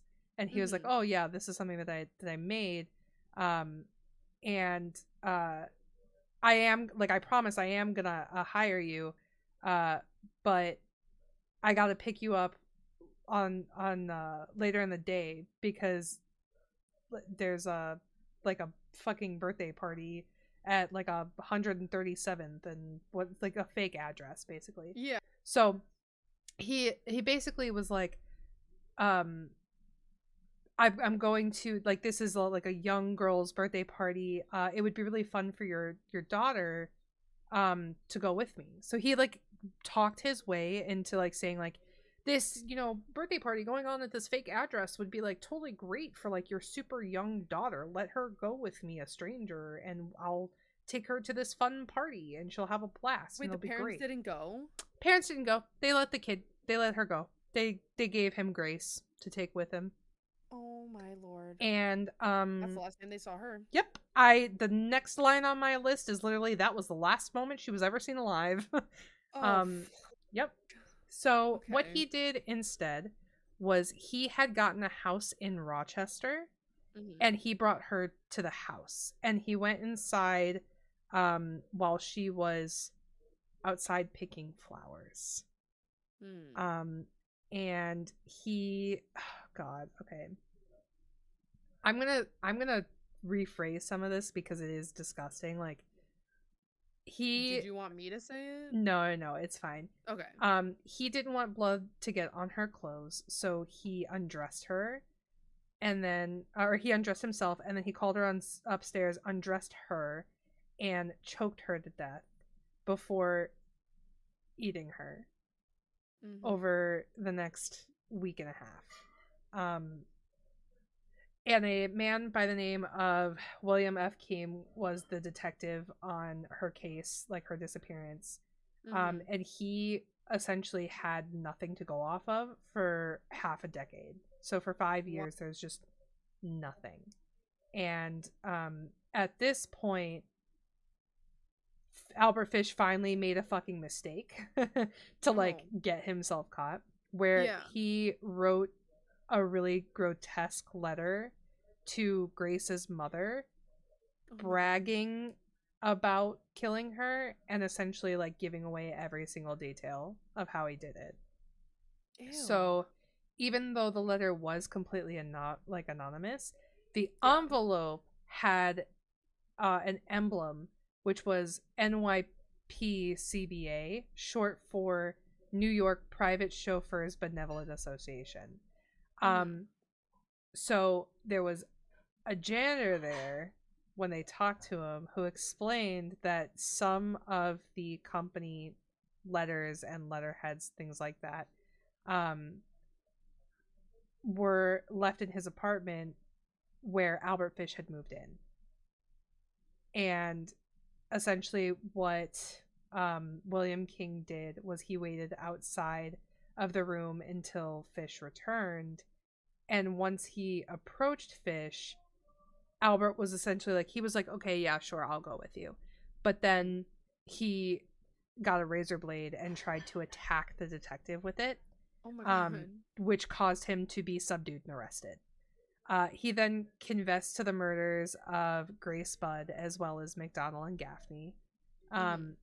And then there was like a huge issue with he had a 10-day trial for his kidnapping and murder of Grace Budd specifically. Mhm. Um, and there was this huge issue on whether or not he was fit to stand trial because Yeah. it was noted that he was something of a psychiatric marvel. Like no person had ever displayed so many like abnormalities and paraphilias when it came to like their sexual side. Mhm.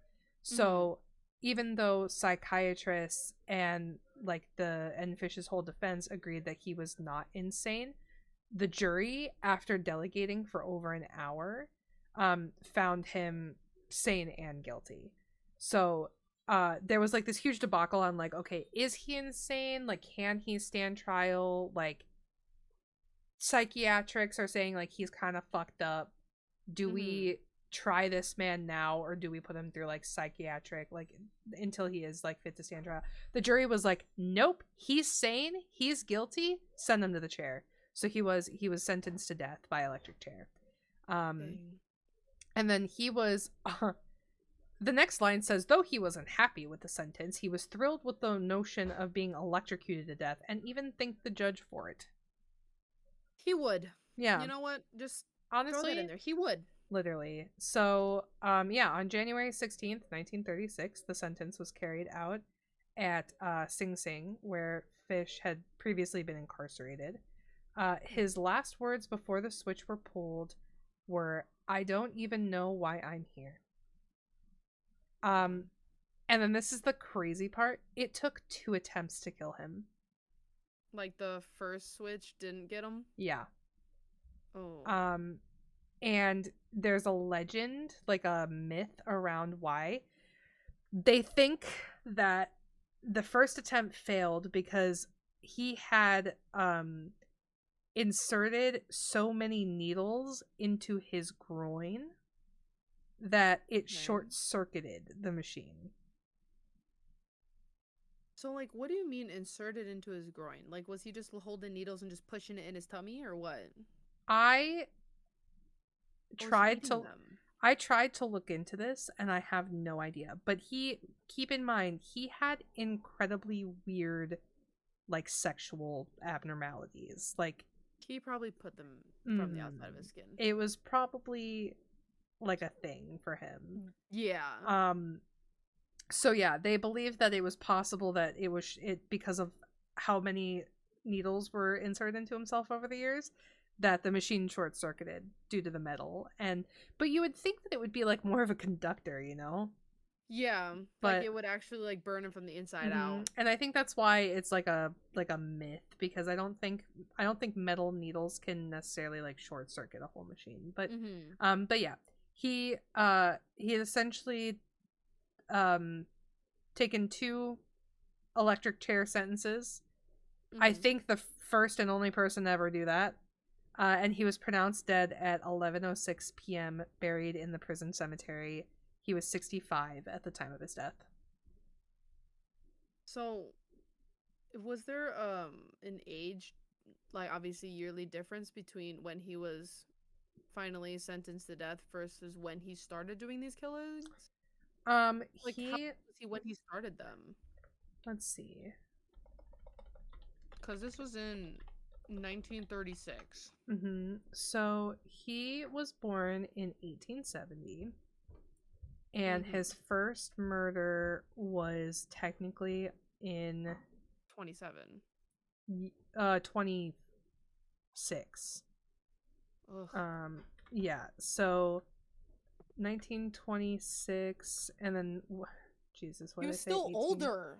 Like way 1870. older.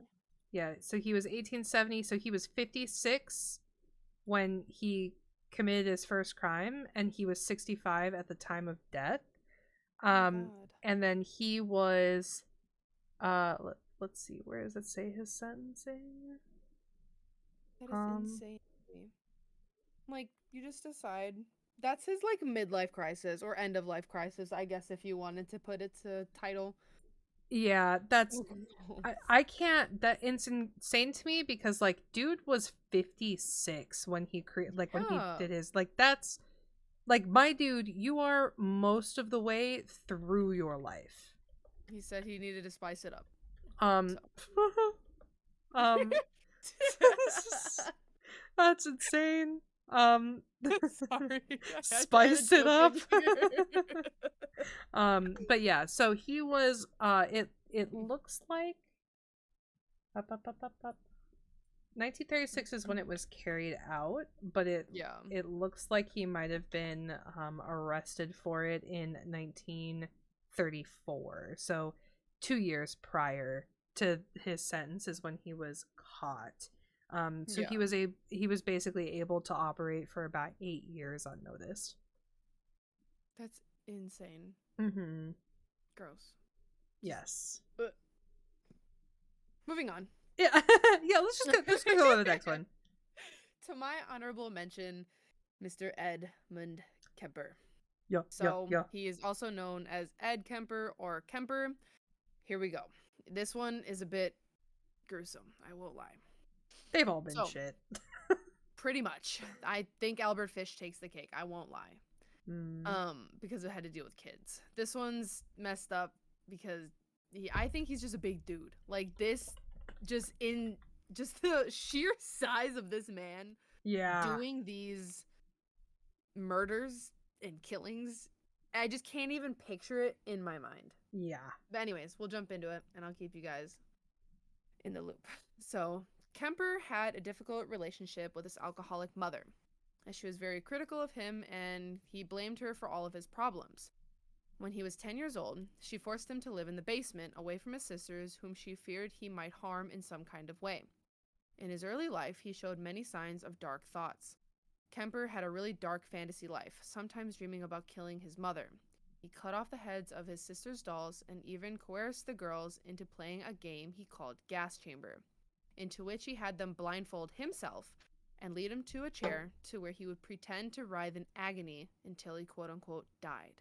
Huh. His first victims were the family cats. At 10 years old, he buried one of them alive, and the second one, at 13 years old, slaughtered with a knife.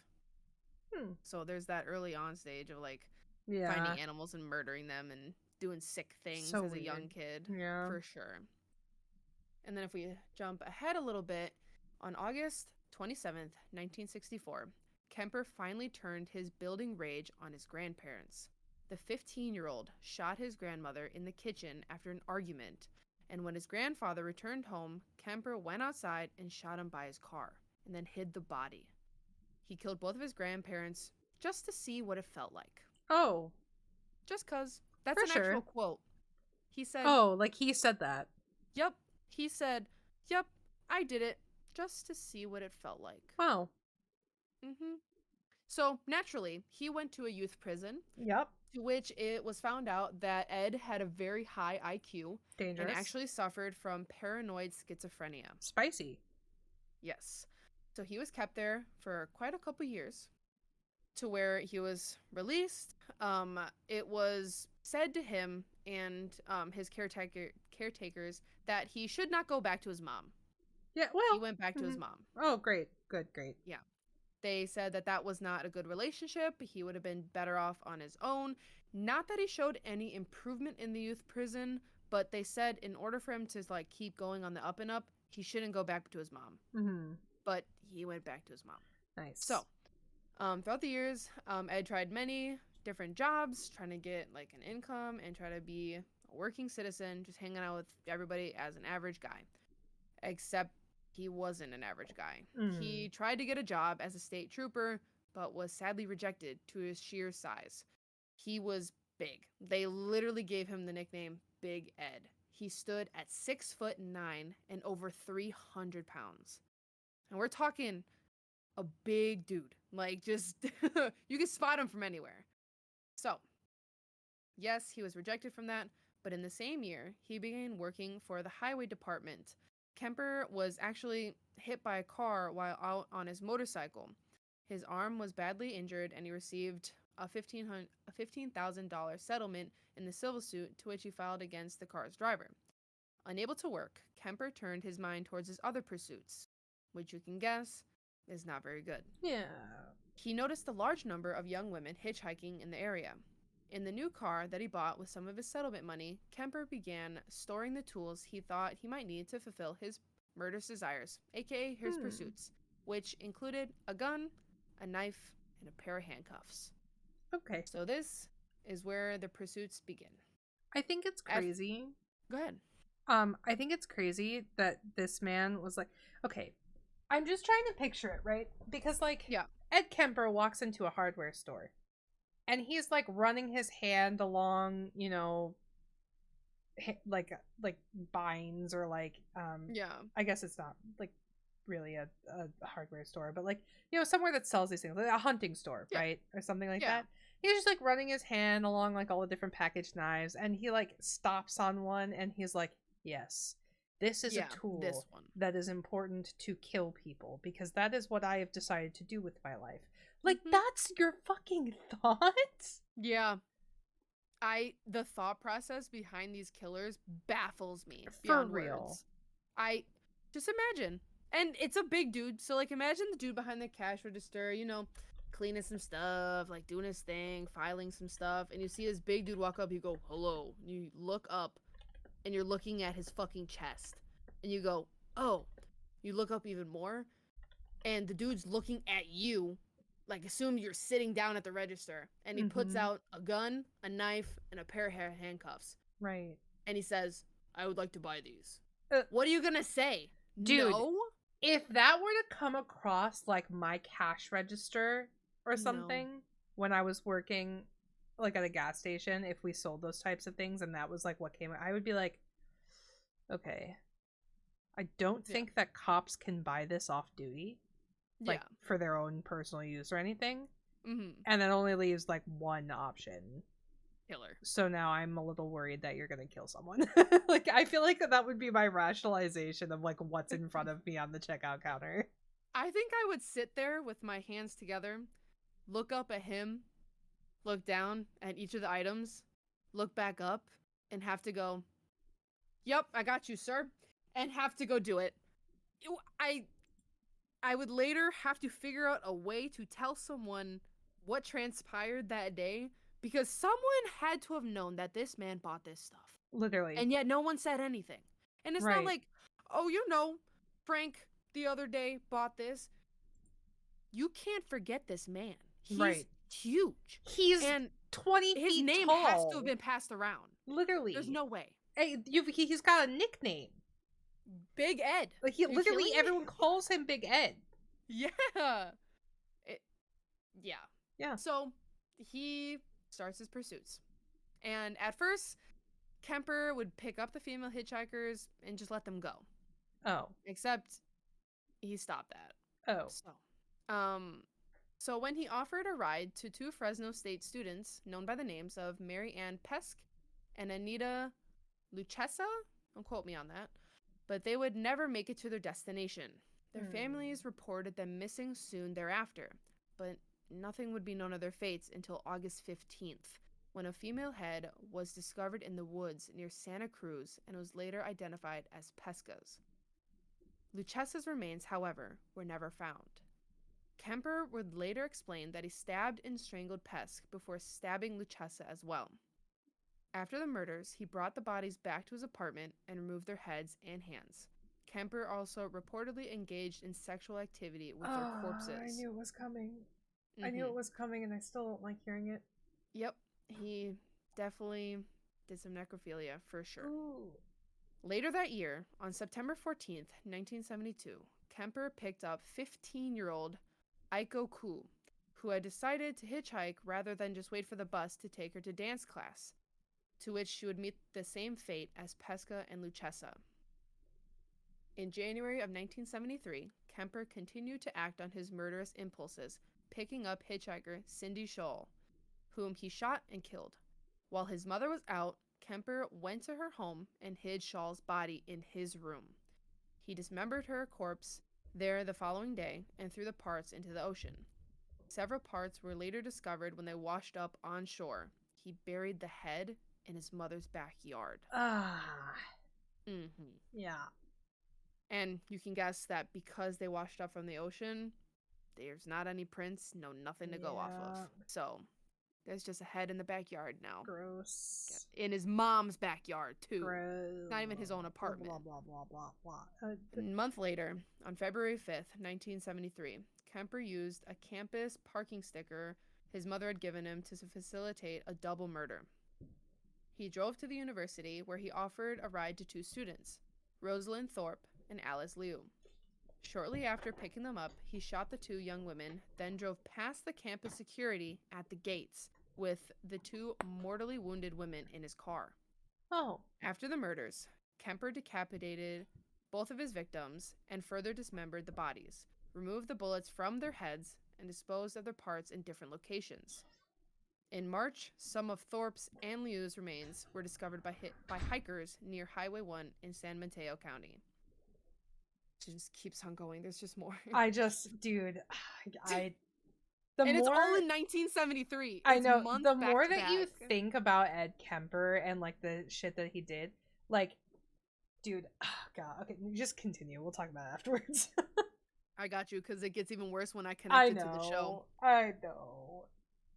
Okay, so at the time of Kemper's murders, two other serial killers, John Linley Frazier and Herbert Mullins, were also perpetuating their own crimes in the same area, resulting in Santa Cruz receiving the ignominious nickname, the murder capital of the world, in the press.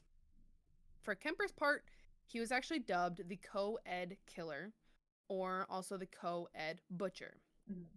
In April of 1973, Kemper committed what would be the last two murders. On Good Friday, he went to his mother's home, where the two had an unpleasant exchange. Kemper attacked his mother after she went to sleep, striking her in the head with a hammer and then cutting her throat with a knife. Oh. As he had with his other victims, he then decapitated her and cut off her hands. I don't remember why he kept going after the hands. That is the one thing I didn't look up and I meant to. But he would always decapitate his victims for sure. I think because he wanted to eliminate dental records and fingerprints. Mm-hmm. I also know that he decapitated them because he didn't want them looking at him. Yeah. I think that's part of it, and then I think the hands thing might logistically it would make sense, like if you're gonna take the head, just take the hands so that they can't, like, the body can't really be identified by much. Yeah, that's fair. I thought there was a more like fucked I up mean, reason there might for be. it, I guess. It might be this thing of like, I don't know, like he didn't want them looking at them, and he didn't want them to like come back to life and touch him. Who knows? Yeah, something gross like paranoid that. schizophrenia. Maybe he thought that they would come back and use their hands to kill him. Yeah. He had like a procedure with all of them too. Like he followed the same steps for each and every one of them. So maybe it just like he did it for the first and he's like, well, I gotta do it for the rest. Like it was just so fucked up. Bone chilling, dude. But what's also really fucked up is that he also removed her larynx and put it down the garbage disposal. What? Yep. So because his mom would always yell at him and scold him, he ripped it out and put it down the garbage disposal. Dude. After hiding his mother's body parts, Kemper called his mother's friend Sally Hallett and invited her over to the house. Kemper then strangled Hallett shortly after she arrived and hid her body in a closet. Kemper then fled the area the next day, driving east until he reached Pueblo, Colorado, where on April 23rd, he made a call to the Santa Cruz police to confess his crimes.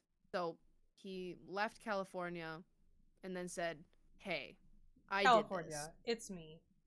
Yeah, pretty much. So at first, they didn't really believe him. He like said, hey, this is Big Ed. I killed a bunch of women in Santa Cruz. I'm in Colorado now, by the way. They said, there's no way. They didn't believe him. They're like, Big Ed? Dude, a killer? It always goes like that. They were like, there's no way. But they arrested him because he said it was him, so they had to do the interrogations. So after the interrogations, all the evidence just blew up and word vomited everywhere, and he was then proved to be the co-ed killer. They needed to finally actually prove it through this justice system, to which he was charged with 8 counts of first-degree murder, and Kemper went on trial for his crimes in October of 1973. He was found guilty of all charges in early November. When asked by the judge what he thought his punishment should be, Kemper said that he should be tortured to death. But instead, he received 8 concurrent life sentences. At present, Kemper is serving them at California Medical Facility in Vacaville. He is now 75 years old. Yeah. And still serving that sentence. Yeah, dude, his Mindhunters episode was nuts. So I have a little comment on the Mindhunter one. I have never gotten sick watching a movie or a show. Watching his depiction in Mindhunter, I had to leave the room, turn it off, and go sit by the toilet. I could not. I didn't even eat anything that day. I wasn't feeling sick prior, and I didn't have like a headache or anything, because sometimes headaches can trigger that for me. No. I was shaking the entire time listening to it, and I also found out that I looked up the actor because I was just curious, because I thought he was a really good actor in general. The actor himself had to step away from acting because he did, what is it called? When the actor... Method acting? Like, he did method acting for Ed Kemper, and he had to step away because his mind was getting so fucked up. He had to also... I don't think he went to a psych ward or, like, implemented himself into one, but he had to step away because he started having really sick thoughts of doing bad stuff to women. Oh, God. Because he was method acting. Jesus. It was so fucked up. He totally had to step away. And if you guys have not, I cannot stress this enough. Trigger warning before you watch any of the Mindhunter films. It's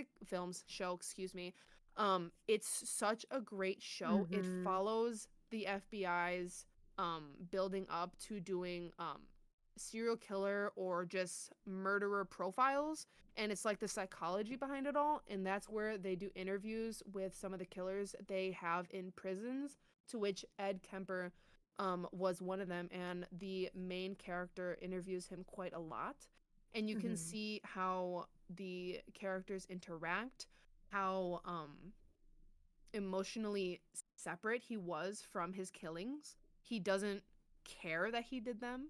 He doesn't care what happened to the victims. He just cares that, like, yep, I did it. I did it to my grandparents. I did it to my mom. Who cares? You want to talk about it? Let's talk. Like, he was completely open to helping with anything. Actually, on top of that, I'm remembering this from the show. They said he almost got, like, not out on good behavior, but Big Ed was one of the most helpful people at the facility they have ever met. He would break up fights. He would befriend all the guards. He would befriend some of the most dangerous killers or, like, prisoners at the prison and whatnot. So people were actually wondering, what got this man in here? But then they'd ask him, and he'd lay it all out, and they'd say, that's why you're in here. Because you did some fucked up shit. But it was just so bizarre how separate his emotions were from everything. And that he still was, quote unquote, still a good guy. Right. Which is very strange. Yeah, that's insanity to me. It's also... I know. It's like crazy to me how some of these, like, you'll hear these stories of, like, you know, serial killers or mass murderers or whatever, and they're just so nonchalant about what they do. Yeah. Especially when it's like you're seeing the live docu footage of them sitting with the interviewer while they're being recorded. They're just sitting there. Yeah. Chatting. Just cuz. Yeah. It's like so day to day for them. I would love not to be in the room, but to ask and just, like, listen in, but not be near them. But to listen in, but get to witness it, I think that would be absolutely insane. Right. But I don't think I want the secondhand, like, heebie-jeebies. Like, agreed. No. Yeah. I don't think I could sleep. I don't think I could either. And which is why with my, like, studying of criminal psychology, like, I want to go so much more into like the youth side of it, and like I always call it the wrong thing, but like re recidivism. Rehabilitation. Yeah, it's basically that. It's like in like putting them back into reality after them Yeah. being like locked up for so long. I want to Yeah. go into that, or like family reunification, because I just Yeah. don't think that I can realistically sit in a room with somebody who killed 37 people and watch them nonchalantly talk about it. Yeah. I think it would rile up I way think it too would. many emotions in me. Mm-hmm. So, Because you can't get a rise out of it. Because then they'll win essentially. You just can't show any emotions. It's insane. yeah. Um damn. Well, Mm. now that we've been disturbed of that, Twice. yeah, Yeah. let me go ahead and tell you Wrap it about up, huh? one of the most interesting phenomena to me, which is a serial killer who had a huge fan base.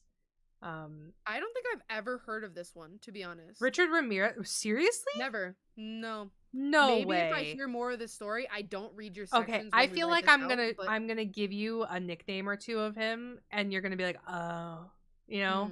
Okay. okay. All right. So Richard Ramirez, um, so he moved to LA, right? Like this is kind of where he begins, and during his first few weeks there, he mostly lived as like a kind of drifter, like as a transient. Yeah. He made a shit ton of money by selling weed, and he bought this weed super super cheap in El Paso, Texas, Mm-hmm. and brought it with him to sell to make money. Um and he would use that money for like motels or like essentials, whatever. So Yeah. he got into crime pretty quick. He made a habit of auto theft, and um he would steal the cars, basically spend a few days using them, take anything of value inside of them, ditch them, and either keep or sell the valuable things. Mm-hmm. He was a cocaine addict, which was super popular at the time because it was like the mid to late 70s. Mm-hmm. And he made uh, a living off of selling those items, so he was able to afford the cocaine. Like his burglaries made him a surprising amount of money for the time. Yeah, but So isn't cocaine like a rich man's drug? oh, for sure. Like, and that's what I mean. Like, he was getting a surprising amount of money from his Yeah. burglaries. Yeah. So him not having to pay anything like rent, he just bought, or like, yeah, bought motel rooms for the night or whatever. He was able Yeah. to use this money on like drugs and stuff. Yeah. So in the summer of 1978, he smoked PCP with a lesbian woman who he then essentially bound and repeatedly assaulted.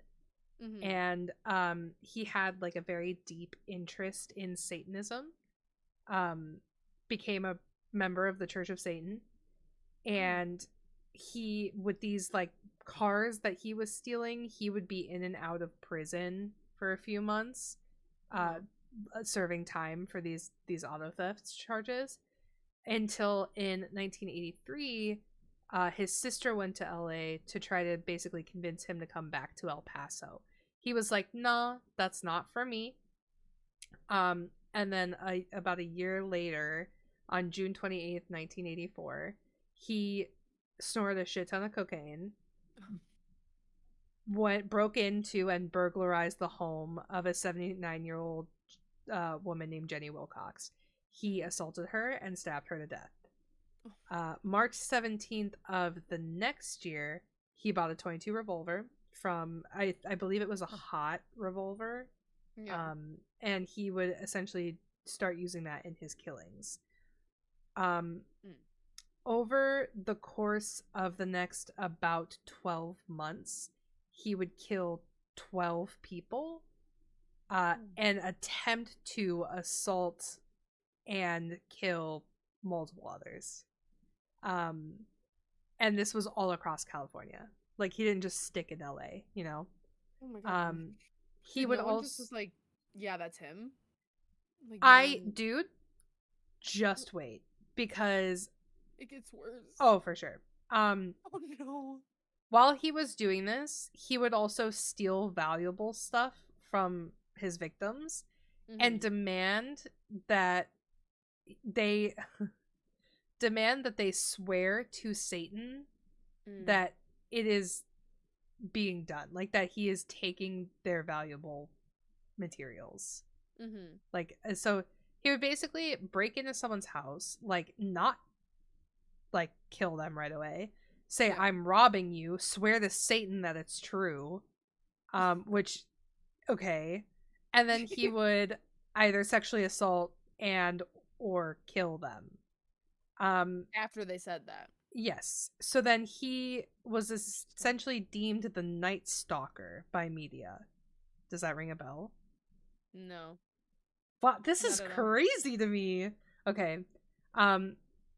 Well, okay. So the media named him the Night Stalker, and then on August of 1985, so this is a year after his like first burglary slash like murder. Yeah. He committed his last known murder, which was the killing of a man named William Carnes, whose fiance he then assaulted and left alive. She got a super good look at him and the very bright orange Toyota that he drove, including the full license plate. So why would he be driving around in a bright orange Toyota? Why would Ted Bundy have people help him with his broken down car that was actually his? You know, they're dumb. They're smart, but they're dumb. You know. Okay. So the morning of August 28th, 4 days later, the car was found in L.A. and it was outside of like one of those little shopping strips that are all over LA. Yeah. He was super, super careful when he would ditch these cars as to not leave fingerprints. So he would usually like wipe down the car and make sure, like, you know, kind of give it like the poor man's wash of just like wiping it down enough to like get rid of anything on the surface. However, this time he did not wipe down the rearview mirror. And so they got a partial and they matched it to his fingerprints. They deemed him responsible for all of the murders under the name of the Night Stalker, and his picture was released to the media. On August 31st, so this is 3 days later, he tried to steal a Mustang. Great car. Not noticing that the owner was underneath the car. So he was like fixing it up or something? Yeah, something of the sort. So when he broke into it and was hot wiring it, the man like heard it start up, and he got up and pulled Richard Ramirez out of the car to then have Ramirez essentially like run across the street to try to steal another car. What? Yeah. You think there was enough time to hotwire the next one down the way? I don't think he was going to hotwire it. I think somebody was in it because the driver of that car called for help, and so then a neighbor called the police.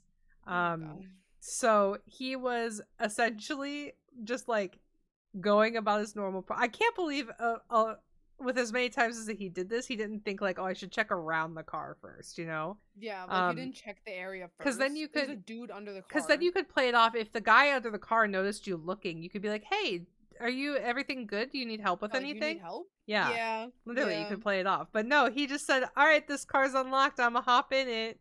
No. The guy was like, wait, get out of my car. And then so he ran. So he ran directly across the street to try to steal a different car. Like, that the guy's like standing at his almost robbed car and said, "Hey, you're gonna what are you doing, man?" So Richard Ramirez played. That was a himbo moment. I'm sorry. Oh, for sure. So yeah, so the police were called on him, and he was, when his mugshot got published, a large number of residents essentially like managed to like, okay, so his mugshot was released and then he was released, right? Like on bond or bail or whatever. Yeah. And after people like recognized him from his mugshot, there was like a shit ton of people who managed to like hold him down until the police arrived. And he essentially like stood trial for, I think it was like 14 counts of murder and like 31 other felonies. Oh my god. That, and it was crazy how much evidence was put up against him. Yeah. As the trial went on, there were several fans, female fans, who were Female fans. yes, completely devoted to him. Would do anything for him. He was put on blast. They said, this man has sexually assaulted women.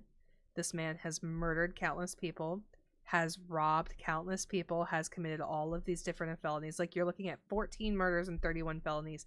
And these women were like, oh my god, he's so hot. They could fix him. They could fix him. So on October 3rd, he asked me what day it was. 1989. The jury found him guilty and he was sentenced to death. October 3rd, 1996, so exactly 7 years later, he married a freelance magazine editor named Doreen Leoy, who was one of his female fans. After essentially a very long, in-depth relationship in which they would write each other. And she once stated that she would commit suicide if he were executed. You can get married while you're on death sentence? Yeah. You can get married in jail at any time. So, I believe that in some cases they started allowing it because people who were on who were sentenced to death or whatever, if they weren't married, say, and they had things they wanted to take care of, they could essentially marry somebody to carry their will out once they were executed. Yeah. I don't quote me on that, but I believe that's one of like the catalysts for like marriage to be allowed. Yeah. Gotcha. But yeah, so they remained married until the year that he died. When they actually divorced. Yeah. So in 2009, his DNA was actually linked to the murder of a 9-year-old in 1984 named Mei Lung, who was beaten, assaulted, and stabbed. Though he was never charged with the killing since he was already awaiting his death. He was confirmed as a connection to that in 1984. So at some point he just said, fuck it, kids too, I guess. You know what, after Albert Fish, I'm not surprised. Yeah, honestly. I don't think they care particularly who the victim is. It's just some of them are particular, some of them it's like anybody, I'll kill anyone. But yeah, during his time where he was awaiting his death sentence, he participated in quite a few interviews in which he claimed, quote unquote, everyone is evil in some form or another, which, yes, but my dude, you've done some pretty fucked up things. Yeah. He basically insisted that there are legitimately like evil people out there, and that he was one of these legitimately evil people. Like, he was fully aware of what he did, fully aware that it was wrong, and he was basically just like, yeah, here's the thing, is that some people are evil and I'm one of them. Like, he was just so real about it. Yeah. And I think that's why, like, maybe there were a few girls who were like super into that. Like, yeah, like die hard for him. Yeah, that's fair. But yeah, so there were locals who once said that they that when they looked into his eyes, they like saw the evil in them, you know. But on June 7th, 2013, actually, after spending more than half of his life on death row, he actually died of liver failure at a hospital at the age of 53. That's So the end of his story. was he given the death penalty or no? He was sentenced to death, but I think California was one of those states that had some weird thing about the death penalty because they don't have it now. Yeah. Let me see. I bet I can look it up. Because it's very interesting that, like, it was said that he was sentenced to death, but it said he spent more than half his life on death row. I thought once you get sentenced, yeah, there's X amount of time that happens, but then I thought there was still a end of life date. Like, you get, So yeah, that date. yeah, they they have not executed someone since 2006. I want to Mm. say that even though he was caught much longer before that because he was caught in 89, Yeah. uh California has always been very, I On the think, fence. on the fence with the death penalty. So I Mm. think they sentence people to death, but I don't think that they carried it out. More often than not, I think people ended up rotting. Yeah, And like then life sentence type deals. exactly. Yeah. So I don't think they necessarily um like Actually had the, like, different followed types. through with Yeah. it. Yeah. Yeah. I think that he was one of the ones that was a prime example of how like they believed that it was like inhumane to kill people the way that they did, like to execute them the way that they did, Yeah. very early on. And in 2006 they stopped executing people, and then I think in 2013, 2014, they actually passed the law or whatever to like rid it, or like made the Mhm. claim that they were no longer going to execute people. But yeah, Mm. that's Richard Ramirez. And I have like a little personal snippet about this. One of the reasons Yeah. why I picked Richard Ramirez. Um, I hate saying the term my favorite serial killer, but Yeah. he's not my favorite to like look into or study. I just he's the one that I know the most about personally because when I was Mhm. visiting LA, I went to the Museum of Death, right? Mhm. And As you would. they have an entire section on serial killers, right?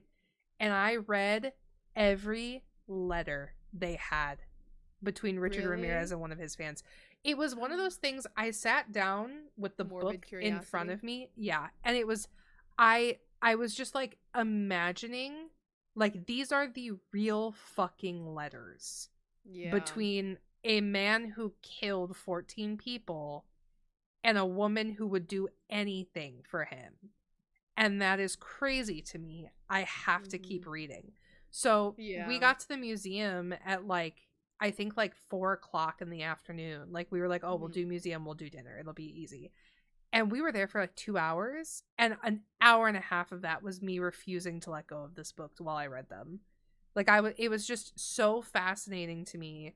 Mhm. And it had other things in there too. Like it had pictures that kids had drawn for John Wayne Gacy when he was a clown, and it Yeah. had like letters that famous serial killers or infamous like serial killers wrote Yeah. from prison or received while they were in prison. Like a lot of like little, I guess I don't want to call them keepsakes, but stuff like that. Yeah. Yeah, Um, I get what you mean. and so it was just like this very interesting little binder of stuff, and I just had to keep going because I was just like so fascinated. So it, for me, as far as like understanding a criminal mind goes, I think I understand Richard Ramirez's so well because the stuff that he would write in his letters to Doreen was Mhm. like very vivid. Like she would ask him questions and he like fully would answer them. And I honestly, after reading them, I genuinely believe that they were in love. Yeah. Like I feel like he was, because he reads very cold and very apathetic and not interested in human connection or the human race or whatever, but Mhm. he was the one who wrote to her to kind of turn this from like you are my fan and I am a killer into like there is something here. And Yeah. so I feel like near the end of his life, like I don't know why the divorce happened. I never looked into that or whatever. Yeah. But they were married for a very long time. Like the dude died in 2013 and they married like way back like when. 1980s, 1990s, right? So I mean Mhm. I mean I don't think that they were necessarily like not in love. Yeah. Like You it's very know? hard to say that they would have stayed together for that long and not been Mhm. in love, you know? Like there had to have been something there or whatever, which just made it so much more fascinating because Mhm. like imagine writing somebody in prison and marrying them and your marriage is all over the TV because you've decided to marry someone who is already on death row for the murder of 14 people. And their Mhm. letters were like letters between a married couple. You know, like they were not Yeah. there were some really fucked up things in there, but a lot of them were just like discussions about their thoughts and beliefs and values and stuff. So it was Yeah. crazy to me to read through them. Mhm. I bet. Absolutely insane. Mhm. Yeah. That's in just wow. Just all of these are just wow. After we talk about this stuff, no matter how much my curiosity kills me for it, I love Mhm. learning about it because of how fucked up it is. Mhm. I like oof. Yeah. Interesting. I always think it's so crazy and like I like talking about this stuff. I'm just glad that this isn't like the only thing that we talk about because it's such a dark topic. I feel like it would weigh on me eventually. Oh, for sure. Like if So, this was just like a horror true crime type yeah. thing. So I love Yeah. that we do these periodically and Mhm. instead of like constantly. Yeah, I agree. I like our lighthearted conversations more, Mhm. but these I like the random little ones. Yeah, me too. Excellent. Beautiful, Well, that's beautiful. all I got. That's all you got, right? It is, but we Excellent. do have a teaser to give. Yes. What's your Hmm. astrology sign? Oh, We should talk about that mine next week. does happen to fall in March now, Mhm. does Yeah, it does. interesting. Interesting. Anyways, remember Coveys, keep it Keep it real, real, but but keep it keep it curious. curious. Bye Bye guys. bye.